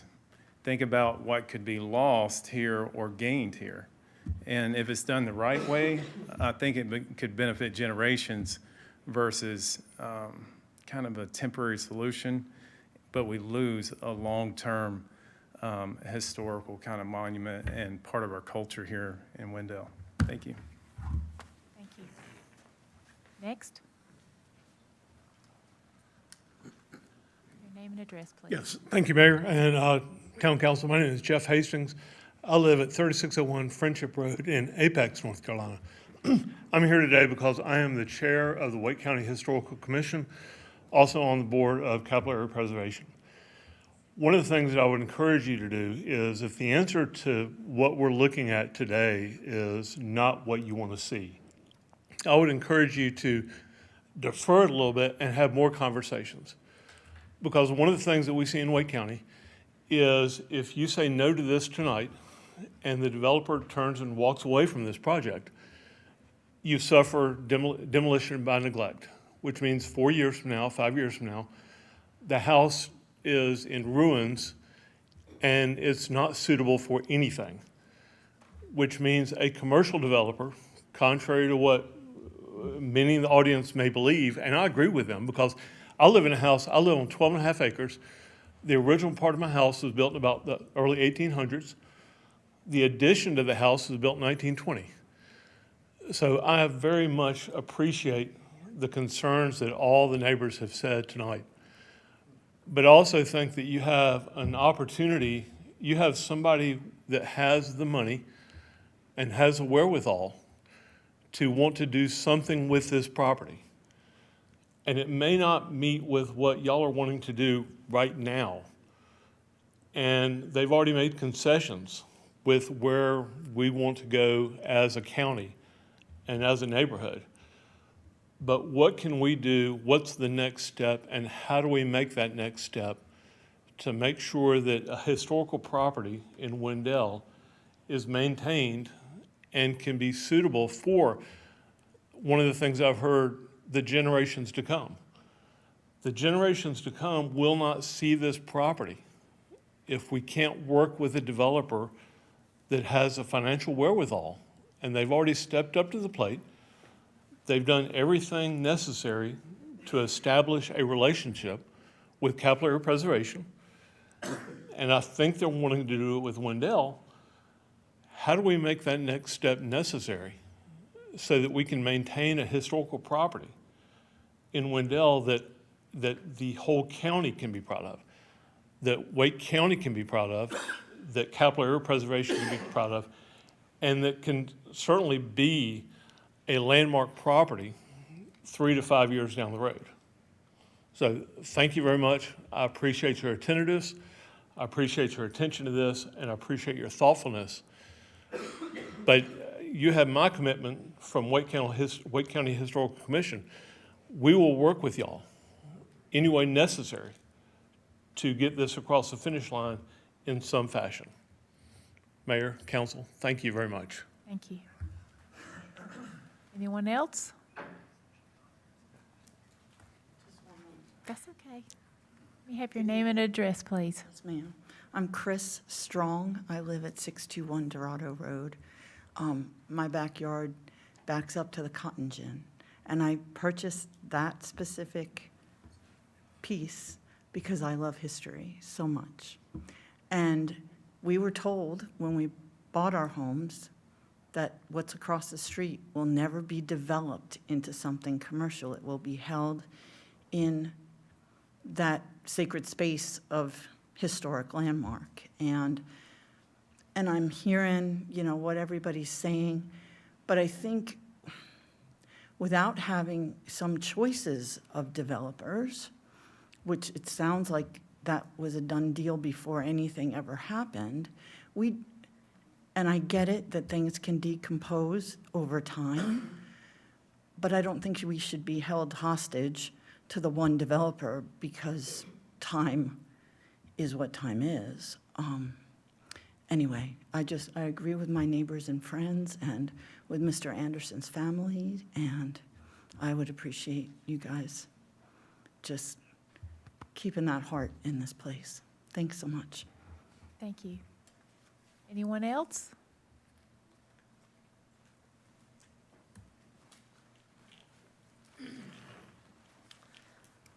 Regina Harmon, 6616 Tails Branch Road.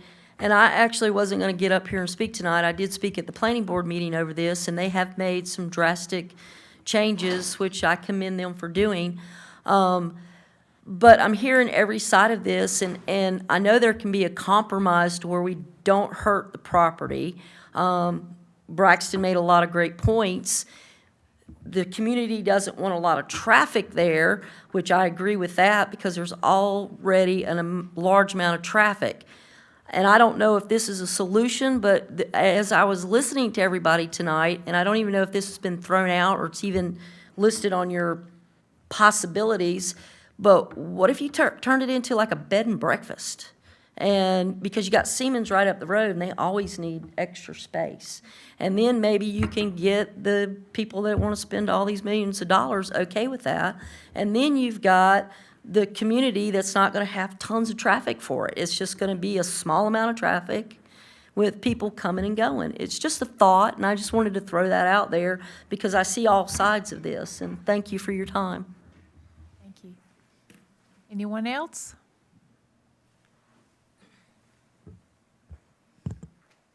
All right, anything else from the board?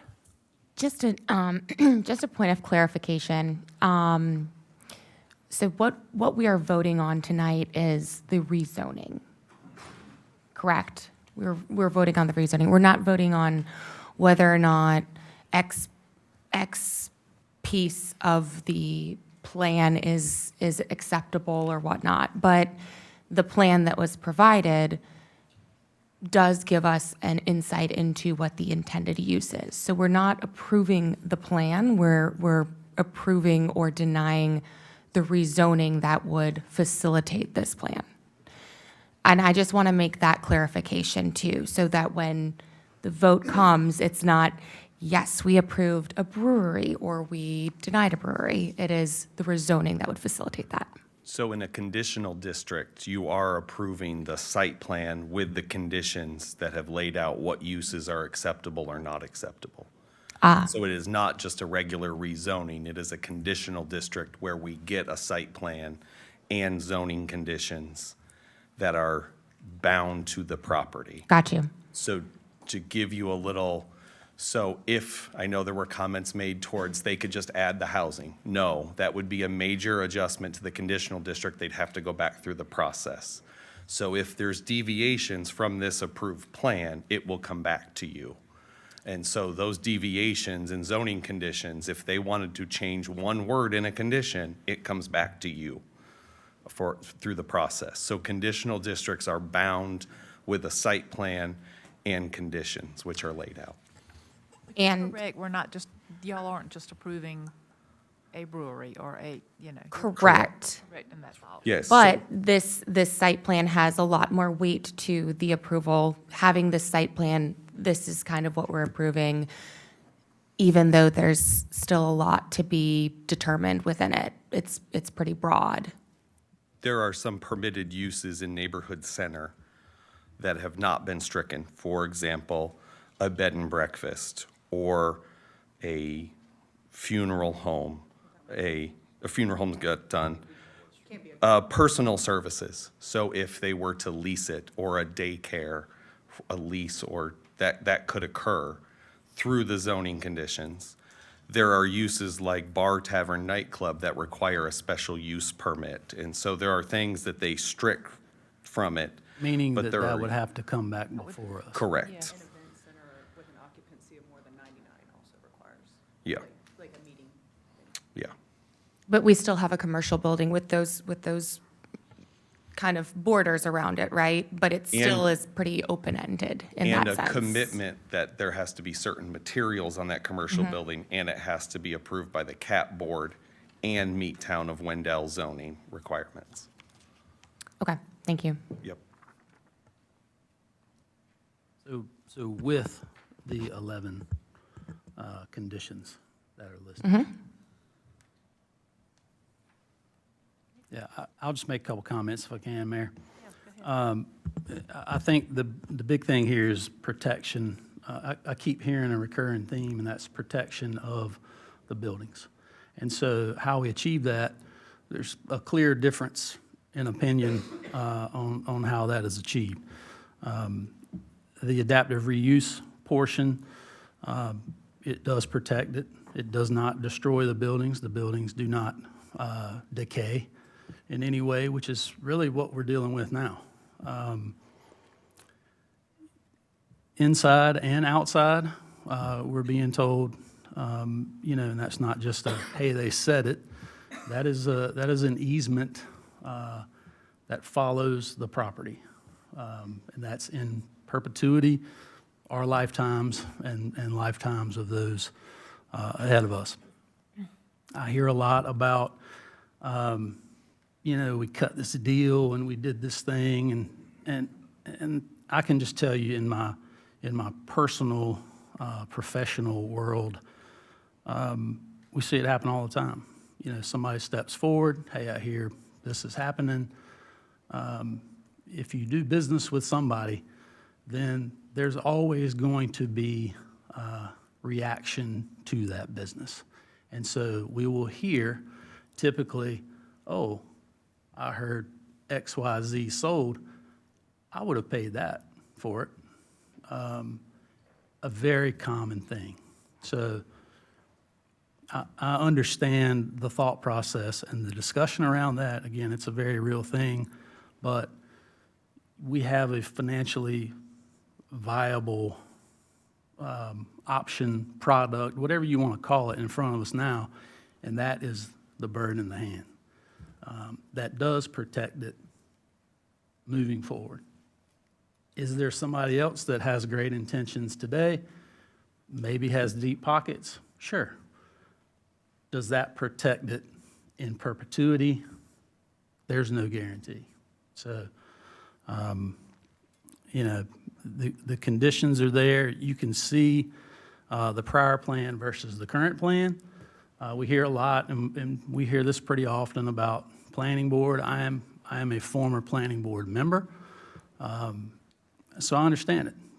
Planning board approves something and we don't, or planning board shoots something down and we approve it. It's a very real thing, but what people don't take the time typically to understand is the prior plan versus the current plan is vastly different. And so, if you're opposed to it, you're opposed to it altogether. Like, I get that. And that's a very reasonable stand up, hey, I don't like it, I don't want anything there. And that's okay. My job is to make sure that it is the best thing for our town, but also in this case, to protect it in a way moving forward to ensure that it is something that maybe not everybody's going to love it, but it's the best thing for our town. And it, promotes what we're trying to do, and the protection is in place here to ensure that it's not just some wild card building being thrown up. I haven't said a whole lot tonight. Until this point, I sort of defer all things historical preservation to Commissioner Eatman. That's his world for sure, but I think when you see the prior versus the current, the conversations that we're having, I support it. So if the will of this board is to decide that they want to, delay it or whatever, that's fine. I'm prepared to make a motion tonight to move forward. So. Before you do that, I think I'd love to share some thoughts as well. And there's a lot that you've said, Joe, that I agree with. Where I'm hung up on this is, given the magnitude of significance this property is to our area, there are still so many questions that are left unanswered. And I understand that there's a financial need to take advantage of somebody with money in their pocket that's like, let's do this. I would feel so much better if it felt like more due diligence was done in terms of finding the right fit for this area. We know that in order for these buildings to be preserved, we need a buyer that's going to be able to capitalize on them, right? But the combination of there being such you know, a blue, not a blue sky, but there being so wide of boundaries in which to play in these spaces, and the fact that there wasn't a very long search for a buyer is what is really kind of giving me heartburn on this. And I don't think that I can comfortably say approved based on what is in front of me right here. That is with full and unwavering understanding that there is going to be the retrofitting of these into spaces that are used for continuous use. Totally, I'm all for that, but I just don't feel comfortable enough with the blank areas here. Two quick comments. Sure. I was just going to say, it is pretty common in commercial rezonings to not say, okay, these are who my tenants are going to be. Understandable. At rezoning, but we are, you know, we have set those perimeters in the zoning district, and if the board, I mean, I'm texting Parm right now, if y'all are more comfortable with striking the meeting venue indoor, if that's the will of the board, we're willing to do that. If that's the concern, or there's certain uses in particular that are of concern, we can certainly talk about that. I feel like that would be helpful to have a continued conversation. Obviously, like, I would be very concerned if we were able to strike that from what's on the docket today, And right? I think it would require We do need it to be decided tonight. There is a contract between CAP and Sandhar Real Estate, and so there's a deadline coming up that we do need to meet. So again, like I said, we're open to having that conversation if it's the will of the board. I know you had that concern as well about a meeting, indoor meeting venue. And I think Brian mentioned too, it would require an SUP if it's a special use permit, excuse me, if it's over 99 people, but certainly open if there's certain uses that are of a particular concern. Is there space for that contract to be extended, or the deadline for that to be extended, to give us more time to? They 2 years, whatever. No extensions. They cannot. Capital area preservation, it's with them, so that's what I'm hearing from them, that they can't extend it. Sorry, I didn't hear it from Capital. What was the answer?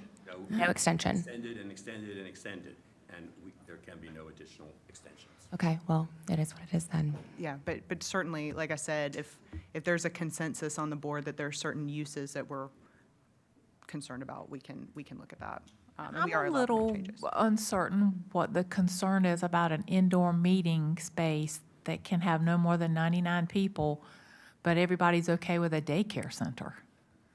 Yeah. That kind of strikes me as odd. I think an indoor meeting place where you could have, you know, God forbid, a small wedding or a shower or a class reunion or some kind of an event or a restaurant, up to 99 people would certainly be, you could have dinner, walk outside, look at the beautiful grounds. I think it's more fitting and more appropriate for that location than a daycare center. And I just, But are we? with a are we bunch of sure little that it- plastic toys and a fenced-in playground. I mean, come on. Yeah, and I don't think there's, I mean, being realistic here, That's like, not very that's not historically- shown on there. I don't know that that's something that CAP would approve, and so if it's, I just don't know why, with all the things that I've heard tonight, no one has said that, so I thought I'd say it. Yeah, thank you for making that comment. Makes a lot of sense. We certainly think an indoor just meeting space would work well here, Didn't too. think yeah. But, and like I said, we were sort of taking the uses that were on the case across the street, but, you know, if that's a use that nobody's comfortable here with, nobody's comfortable for this site, we can take a look at that. Okay. I'll piggyback on that a little bit, Mayor, if you're okay. And just to Yeah. confirm with Mr. Coates, anything over 99 people would have to come back to this board. Yes. So we're not, you know, this isn't no boundaries whatsoever. We have very definitive boundaries in what is allowed here. And anything that goes outside of that must come back to us. Correct. For approval. So, Yeah. you know, the less than 99 people, we have very few options in Wendell currently for that. I mean, I can tell you with just personal experience on trying to figure out where we can go places, and with, you heard from former Commissioner Lutz from the Rotary Club. I mean, we deal with it fairly often, so, you know, less than 99 people is not a source of indigestion for me. Sure. Yep. And I don't feel like there's spillover into the parking lot with unsavories and that kind of thing, so. Sure. Anything down here? Did you have something else, Dean? Yeah, just quickly, thanks for answering the questions earlier. Sort of to conclude, I guess, with some commentary portion.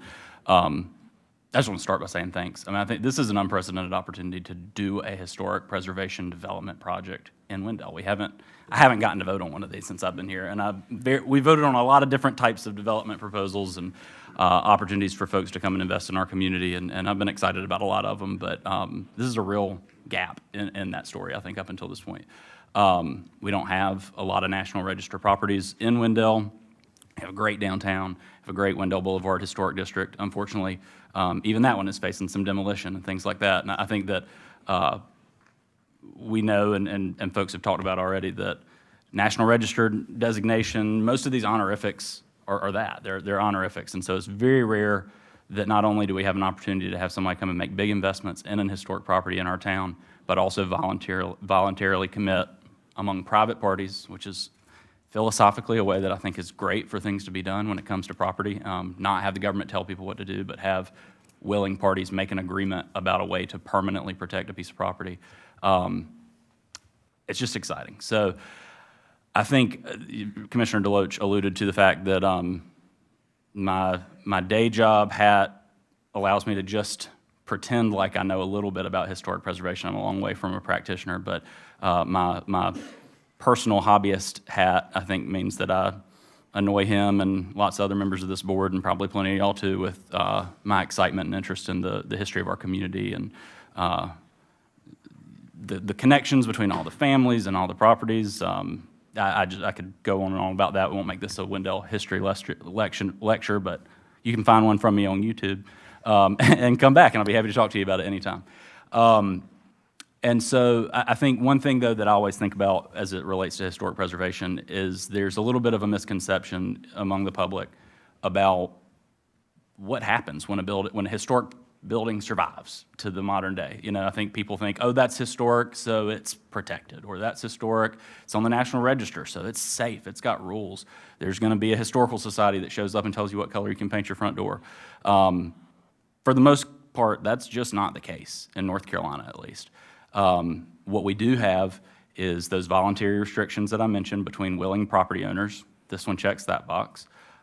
Every once in a while, local governments have a little bit of authority to regulate historic properties, really with sort of the consent of the property owner. And in this scenario, we have that opportunity, so that's pretty unique.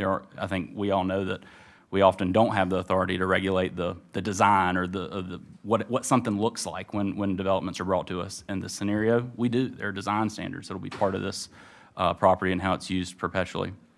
I think there's also a misconception sometimes that a historic property must come along with some sort of tap or access into grants. There's grants for historic preservation. There aren't. Just a full stop, we'll say it really definitively, there are not grants available to the owners of historic properties in North Carolina.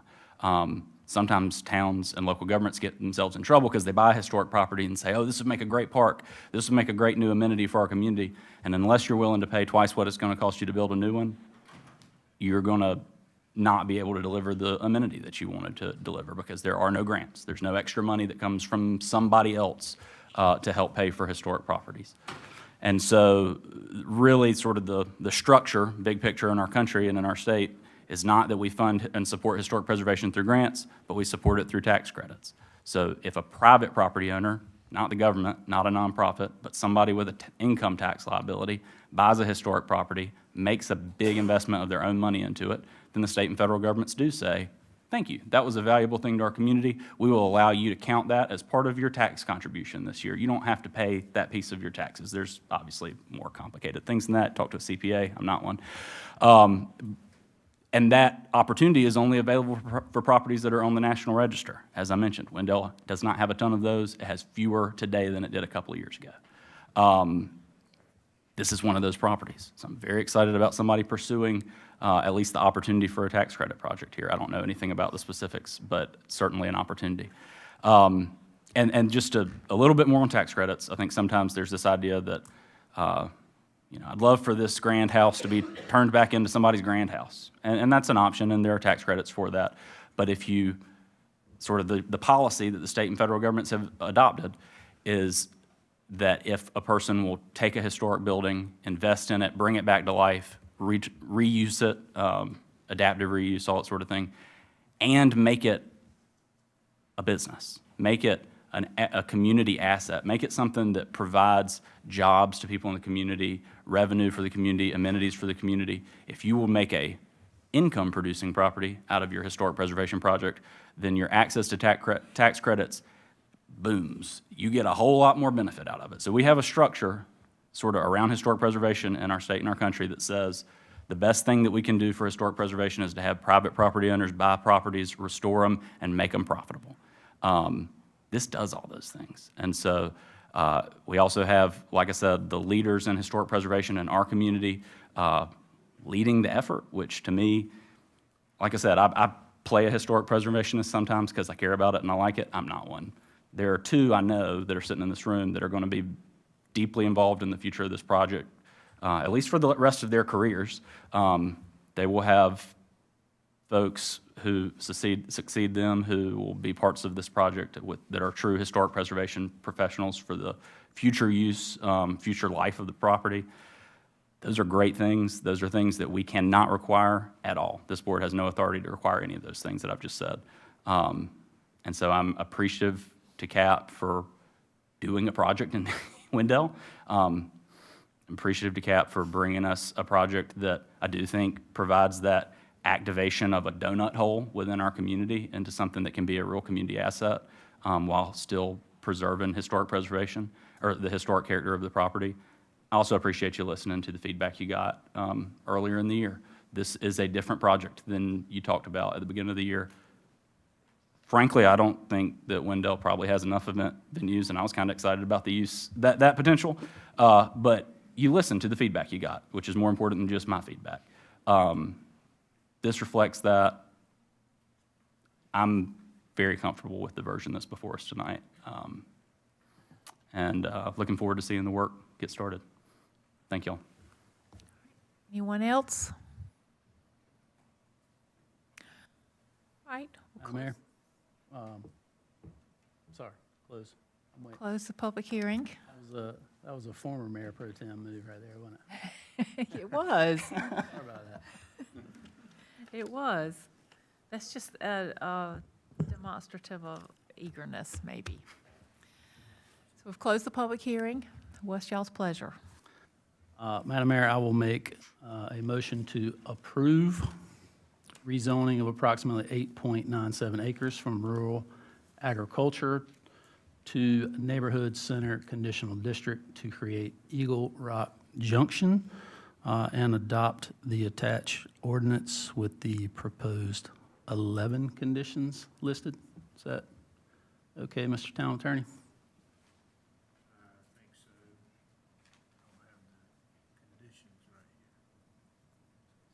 Is it 11, Brian? 11, right, Brian? Yes. Okay, we have a motion to approve the rezoning of approximately 11.97 acres from rural agricultural to neighborhood center conditional district to create Eagle Rock Junction and to adopt the attached ordinance and the 11 conditions listed. Is there any discussion on the motion? All right, all in favor? Aye. Anyone opposed? Nay. Okay, so we have 3 and 2. Is that correct? Were you aye, sir? Okay. All right, we'll move into our administrative items. Item 6A is a park recreation area and/or facility naming application.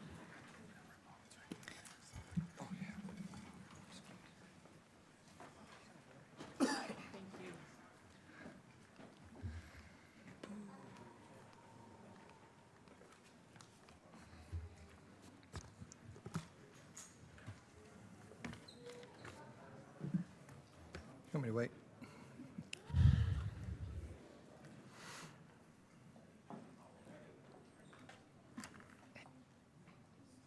If y'all could please take that outside.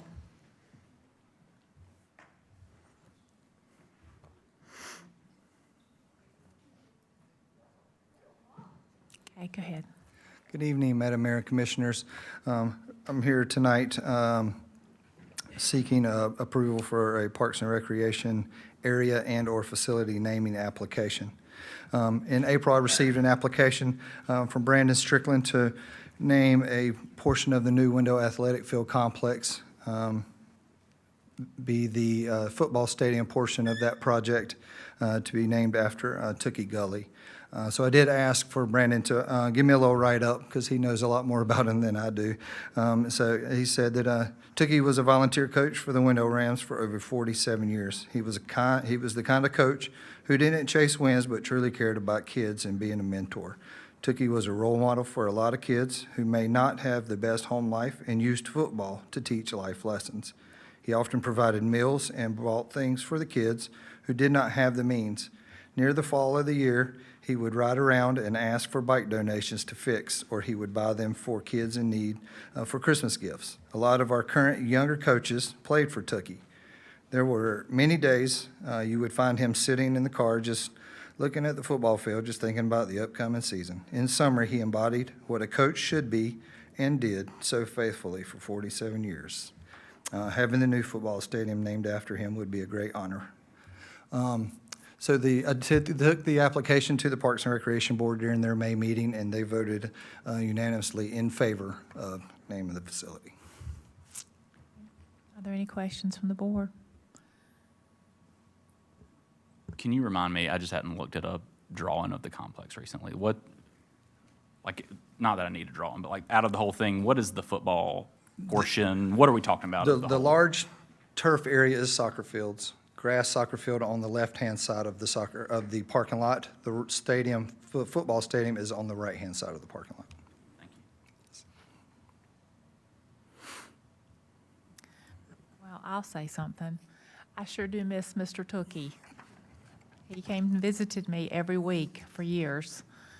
And once he knew that my little grandson was at my house, he came even more and came to the door, and he would hug him, and to the point that my little grandson knew him better than he knew some of the rest of us, and he would get really excited when he saw Mr. Tookie, and he brought him candy even though he didn't have teeth, and he brought him a little toy truck from a company that he used to work at that we have in a special place. It's in his little room now at his house, so it's a little keepsake for him.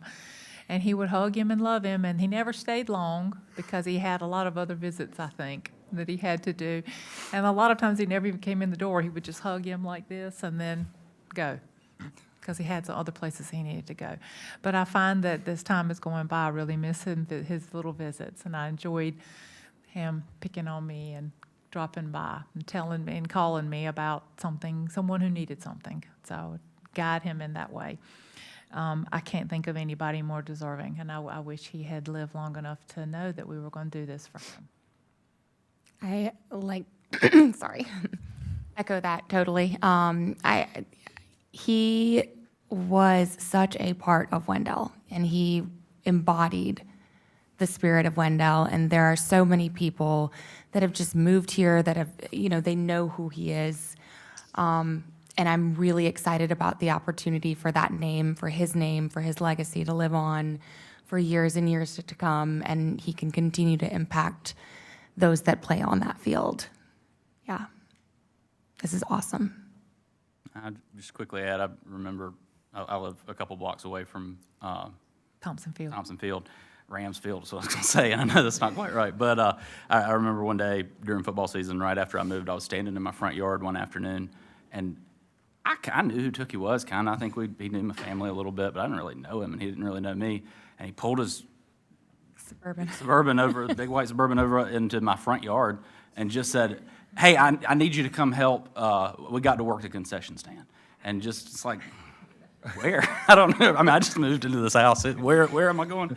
And I got in his truck because he seemed like a friendly guy, and we went and worked the concession stand. And I think that if one takeaway, I hope that not jump in cars with people that show up at your house. That's not the lesson. I promise that's not the lesson. Make sure you know who they are. But if everybody could adopt sort of such a eager enthusiasm to just do something to support Wendell and bring other people along, there is so much to be done. Commissioner Lutz started our meeting by saying there is so much to be done in this community.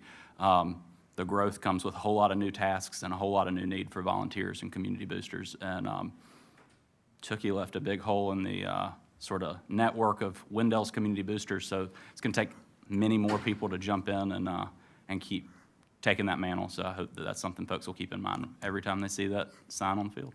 Tookie was actually the first person I talked to in Wendell. I believe that. I came here for my interview, and I was at the Exxon getting gas, and he stopped me. You know, it's funny, I said I wish he'd lived to see this, but I think honestly, he would have been humbled to the point of maybe even being a little embarrassed that we all thought that of him. He wouldn't have understood why we all wanted to remember him and do something for him and memorialize him. I don't think he wouldn't have understood why. He would have felt humbled by it. So anyhow. All right, do we have a motion? Madam Mayor, I'll do that, and thank you. I'll just say that we've been here long enough to see tons of Wendell Rams come into this building and the old building. Yeah. So I don't think it's any secret just how many folks he's touched, and that's just in recent years. But, you know, just the kids that he's had impact on. So I want to thank his wife and his family for being here. And with that, I will make a motion to approve the park recreation area and/or facility naming application for Tookie Gully. Thank you. We have a motion to approve the park recreation area and/or facility naming application after Coach Tookie Gully. Is there any discussion on the motion? All in favor? Aye. Anyone opposed? Okay. Wonderful. Congratulations to all of you.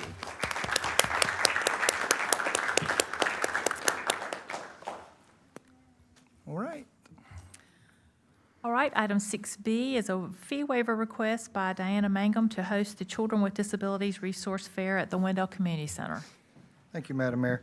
Diana Mangum requests a fee waiver to host the Children's with Disabilities Resource Fair at the Wendell Community Center on August the 15th, 2026, from 10 a.m. to 4:30 p.m.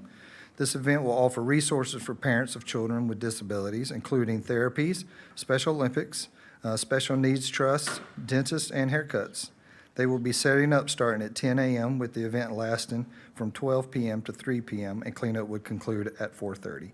This event would be open to the public and are expecting around 200 people to attend. With that said, the non-waivable fees for this would include one Parks and Recreation staff member, the cleaning fee for $250 for a total of $370 that they would be responsible for. All right, any questions from the board?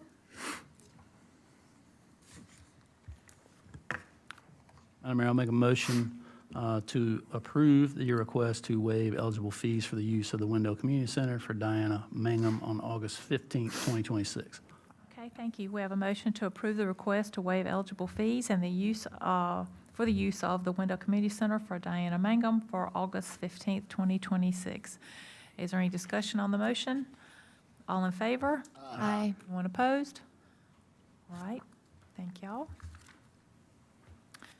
Item 6C is the Town of Wendell Parks and Recreation inclement weather policy. Since having the Perry weather system installed in the park, we had decided that it was time to have a weather policy which will help staff better be able to cancel or postpone particularly outdoor events, but some indoor. An inclement weather policy is a formal set of guidelines that outlines how programs, events, and facility operations are adjusted in response to changing or hazardous hazardous conditions. The policy establishes clear procedures for assessing risk, determining cancellations, and delays. Having a weather policy is essential because it prioritizes public safety, ensures consistent and fair decision-making, reduces liability on the department, and helps maintain smooth program operations during unpredictable weather. By setting clear expectations for both staff and the community, the policy supports safe, reliable, and well-managed recreation experiences. And attached in your packets is the proposed weather policy.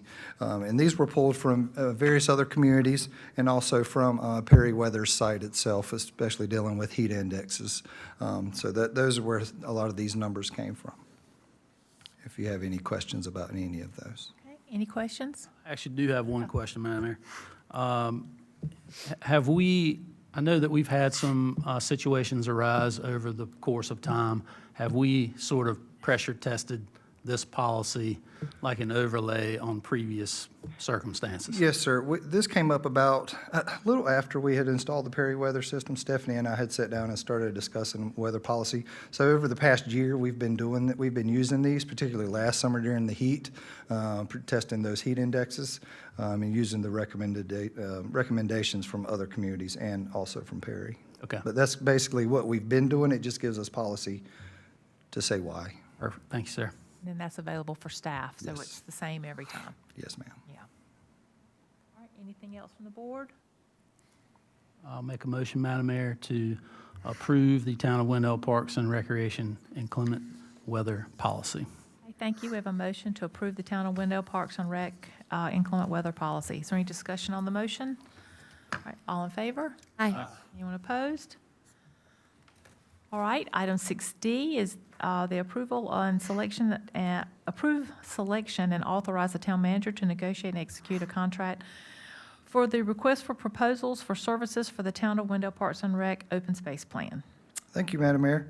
Staff issued RFP 67-PR26-02, which was attached in your packets, for professional services for the Town of Wendell Parks and Recreation and Open Space Plan. We requested responses by 3 p.m. on April the 8th. The town did receive 11 responses to the RFP by the deadline. Staff reviewed the submissions and ranked the responses based on the submittal requirements in the RFP document. Following an interview process, staff recommended awarding the selection of CPL architects and engineers for this work. The FY26 budget provides funding for the fund balance appropriation and sales tax in the amount of $90,000 for the Town of Wendell Parks and Recreation Open Space Plan. Just to clarify to the board, this project is split between 26 and 27. The plan is budgeted in both fiscal years since it is covered in both fiscal years. Any questions from the board? All right, do we have a motion? Madam Mayor, motion to approve the selection for RFP 677-PR2604 and authorize the town manager to negotiate and execute a contract for professional services for the Town of Wendell Parks, Recreation, and Open Space Plan. Okay, so we have a motion to approve the selection and authorization of the town manager to negotiate and execute a contract for the RFP, 67-PR2604 for the services for the Town of Wendell Parks and Rec Open Space Plan. Is there any discussion on the motion? All in favor? Aye. Anyone opposed? All right, item 6E is the fiscal year 2026 annual operating budget ordinance amendment number 6. Good evening, Madam Mayor, evening. Commissioners. At this point, you're familiar with this process. Budget ordinance amendment. This is the final amendment for fiscal year 26. It largely serves as kind of a cleanup, which we've been doing them much more frequent, so there hasn't been a whole lot to clean up this time around. But as always, just as a reminder for those here and at home, from time of original adoption all the way through any final amendment, the budget ordinance does have to remain balanced, and by that it's your revenues and any fund balance appropriations must be equal to your expenditures. And that this amendment does do that. Just to summarize the major changes, continuing to just further recognize ad valorem taxes as they continue to come in a little bit over projected, which is obviously a good thing. Same for the DMV tax and in the motor vehicle license fee. We just recently received the quarter 3 distribution for the utility franchise tax didn't have a good gauge on what to project until that, so that's looking really strong. So that was an additional, additional 250,000. That's a revenue that we're, our peers are equally as confused about as we go on.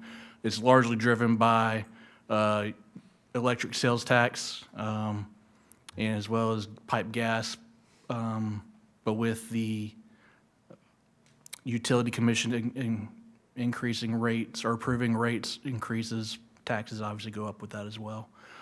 Local option sales tax are just your general sales taxes that you pay for purchases, continuing to perform strongly.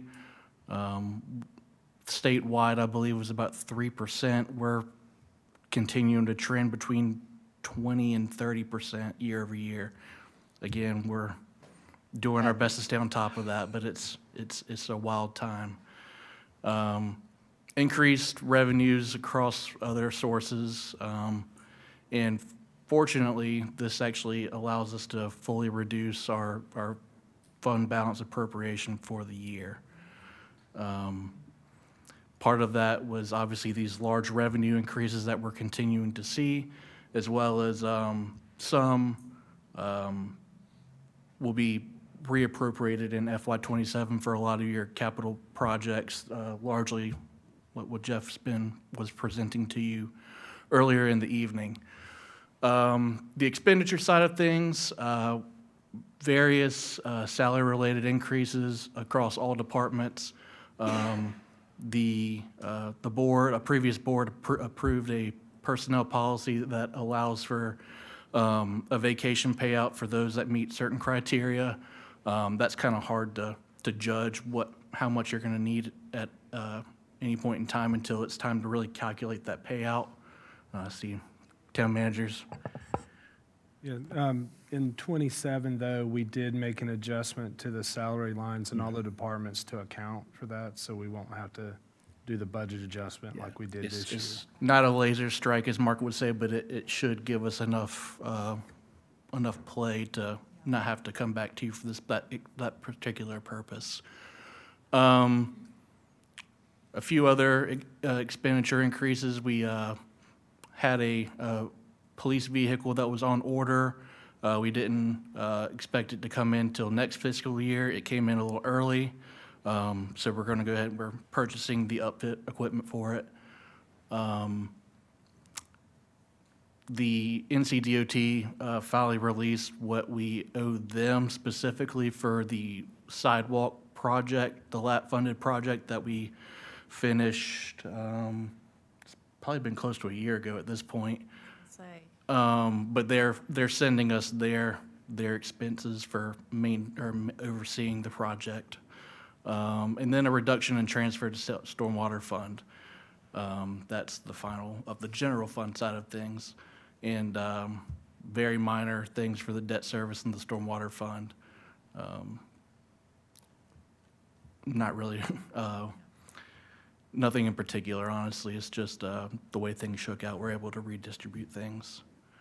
So with that, that's the summary of how we're ending the year off. Happy to answer any questions. Any questions from the board? Mayor, I'll make a motion to adopt ordinance 024-2026, amendment number 6 of the fiscal year 2026 annual operating budget ordinance. Thank you. We have a motion to adopt ordinance 24-2026, amendment number 6 of the fiscal year 2026 annual operating budget. Is there any discussion on the motion? All right, all in favor? Aye. Anyone opposed? Okay, Thank you. thank you.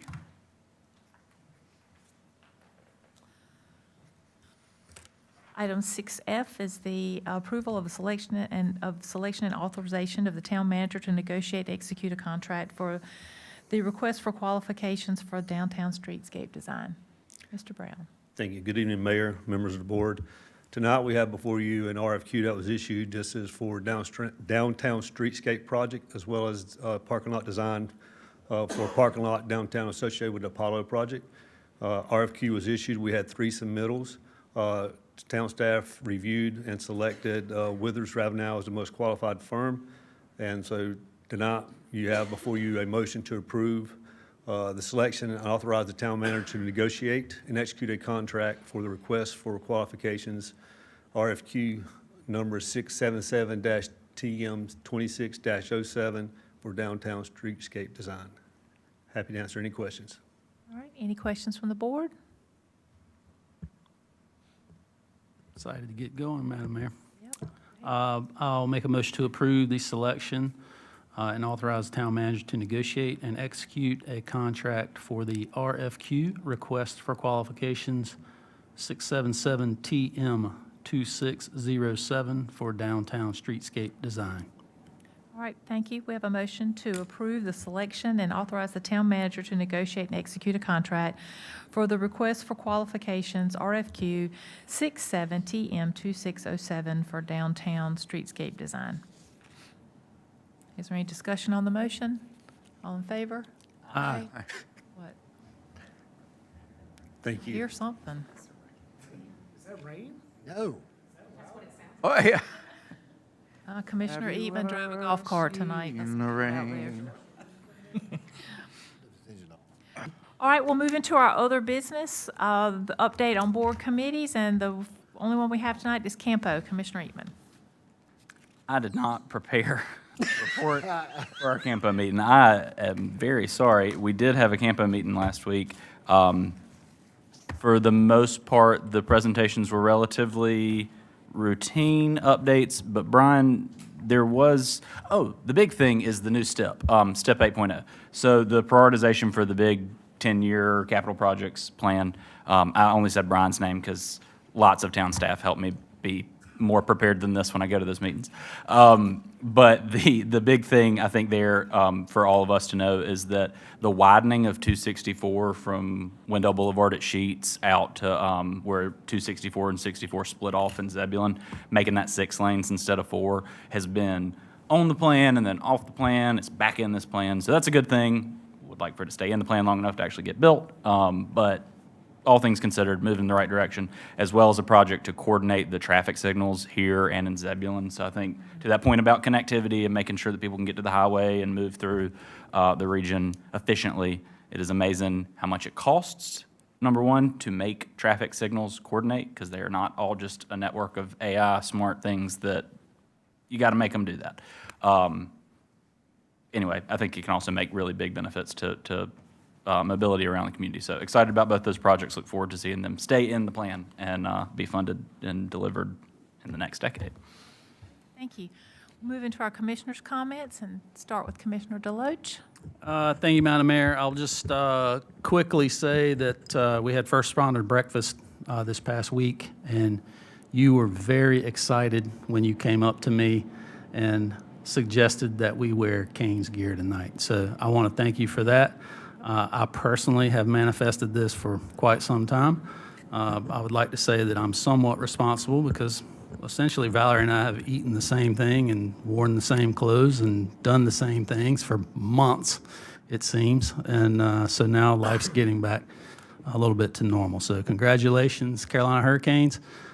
You see our banners throughout town. You've seen just the number of people excited, the watch parties, all the things that are happening here in Wendell, and I would encourage the Stanley Cup to make an appearance here in town. So that is my request. So thank you, Madam Mayor. Go Canes. Commissioner Benson.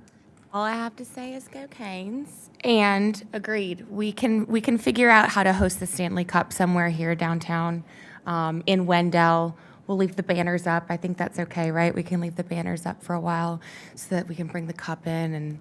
And so if any Canes players have need ideas of how to spend their 24 hours with the cup and would like to head on up to Wendell, we can definitely give you guys some ideas. Commissioner Eatman. We'll give you the VIP treatment. Yep. Go Canes. I did go to the Capitol on Saturday, which I was really kind of not planning to do.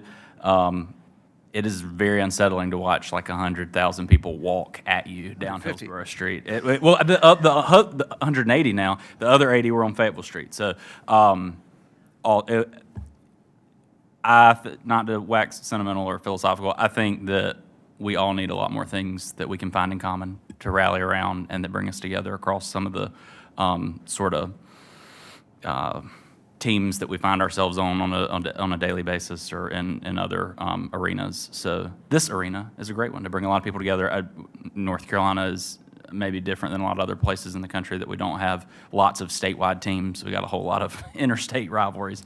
So it's not often that we have lots of championships that happen here, but not often do they happen and bring all the people in the state together at the same time. So really cool thing, exciting thing for our state and our community. And thanks, Joe, for the jersey and letting me be a fake fan today. Just be glad I didn't suggest tarps off for everybody, so. All right, thank you. If you follow the Canes, or really any sport these days, you'll know what that means. Yeah, I watched it, yeah. I don't know, we have much of a dress code. Raise up. Well, Mr. Deloach, would you go tarps off for the Stanley Cup if it showed up on the front of the mayor's desk? No, but we're going to win back to back, and you heard it here.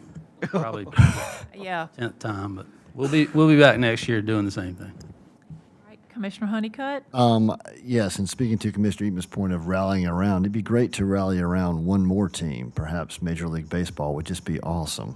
Thank you, Madam Mayor. Well, that might. Stole my thunder. I've been banging that drum for some time. Sorry. Go Heels. I always get I have to clean up, and a lot of things already get said. Yeah, that's. I was. I mean, I'm looking forward to hopefully a winning bid for a major league team in Raleigh, and having a team that we can all and evening the score at least somewhat with Charlotte on major league franchises. So other than that, I don't think I have anything. Though I guess while I'm on baseball topic, if you want to celebrate our country's 250th birthday on July 4th, yours truly will be singing the national anthem and throwing out the first pitch at the Devil Dogs. So coming out and hopefully watch me not embarrass myself. You know what? I was in front of Commissioner Ingalls at East Wake High School's graduation, which I was going to talk about, and he has a shockingly beautiful voice. And I don't mean that in an ugly way. I just kind of it caught me off guard. Never expected. It might be. So you definitely should go and listen. If you embarrass yourself, it will not be from the singing. No, it's the throwing. Well, practice. You need to practice that. Get out there and practice that. So I attended the Eastwick High School graduation, and actually Commissioner Ingalls and Commissioner Honeycutt were there as well, which I was excited about. There were so many proud families. It's always a happy occasion. Thank you so much, Eastwick High School, for inviting me, and students. I'm proud of every single one of them. I feel like every kid that walks across that stage has gone through a little something to get there. And it's all different for each one, but they have, and I'm very proud of them, and they're going to go out and do great things, and I can't wait to watch them do those things. Secondly, I've just got three things. Second thing is, it's come to my attention today that there's a scam going around where residents are being called on the phone by someone purporting to be a Wendell police officer, asking them for money and gift cards, or gift cards. And I want to just tell you very firmly, the town of Wendell Police Department will never call you and ask for money or gift cards. Never. Never. I don't care what they say to you. That will never, never happen. Please don't engage with those callers. Don't send them money. Don't send them cards. But do call the town of Wendell Police if it happens, and just let us know that you received the call. You can call them at 365-4444 during the daytime. It doesn't have to be an emergency or anything. If it's an emergency, call 911, not the 444 number. I feel like I need to always remind folks of that. But you can call, and please call and let us know. But do not send gift cards. Do not send money. Do not engage with that. That would never happen here. Also, quick reminder, before we meet again, we're going to have our 4th of July celebration. As always, we hold ours on July 2nd. We're going to have a golf cart and bike parade at 6. The parking at Wendell Park will start at 6. Parking will start at Wendell Park at 6:30, but you have to enter on Landing View. You can't come in on 3rd Street. That's going to be closed, open only to pedestrian traffic, so come in the other way. The main event band will be at 7, fireworks at 9. Throughout the time that you're out there, there's food trucks, and there are going to be some crowd performers mixed in and a lot of fun. And so I hope that you'll come out and join us for that. Bring some chairs and a blanket. It's going to be a lot of fun. And if you want more information, you can look on the town website for that, for additional information. Okay, do we have a motion to adjourn? Motion to adjourn. All right, we're adjourned.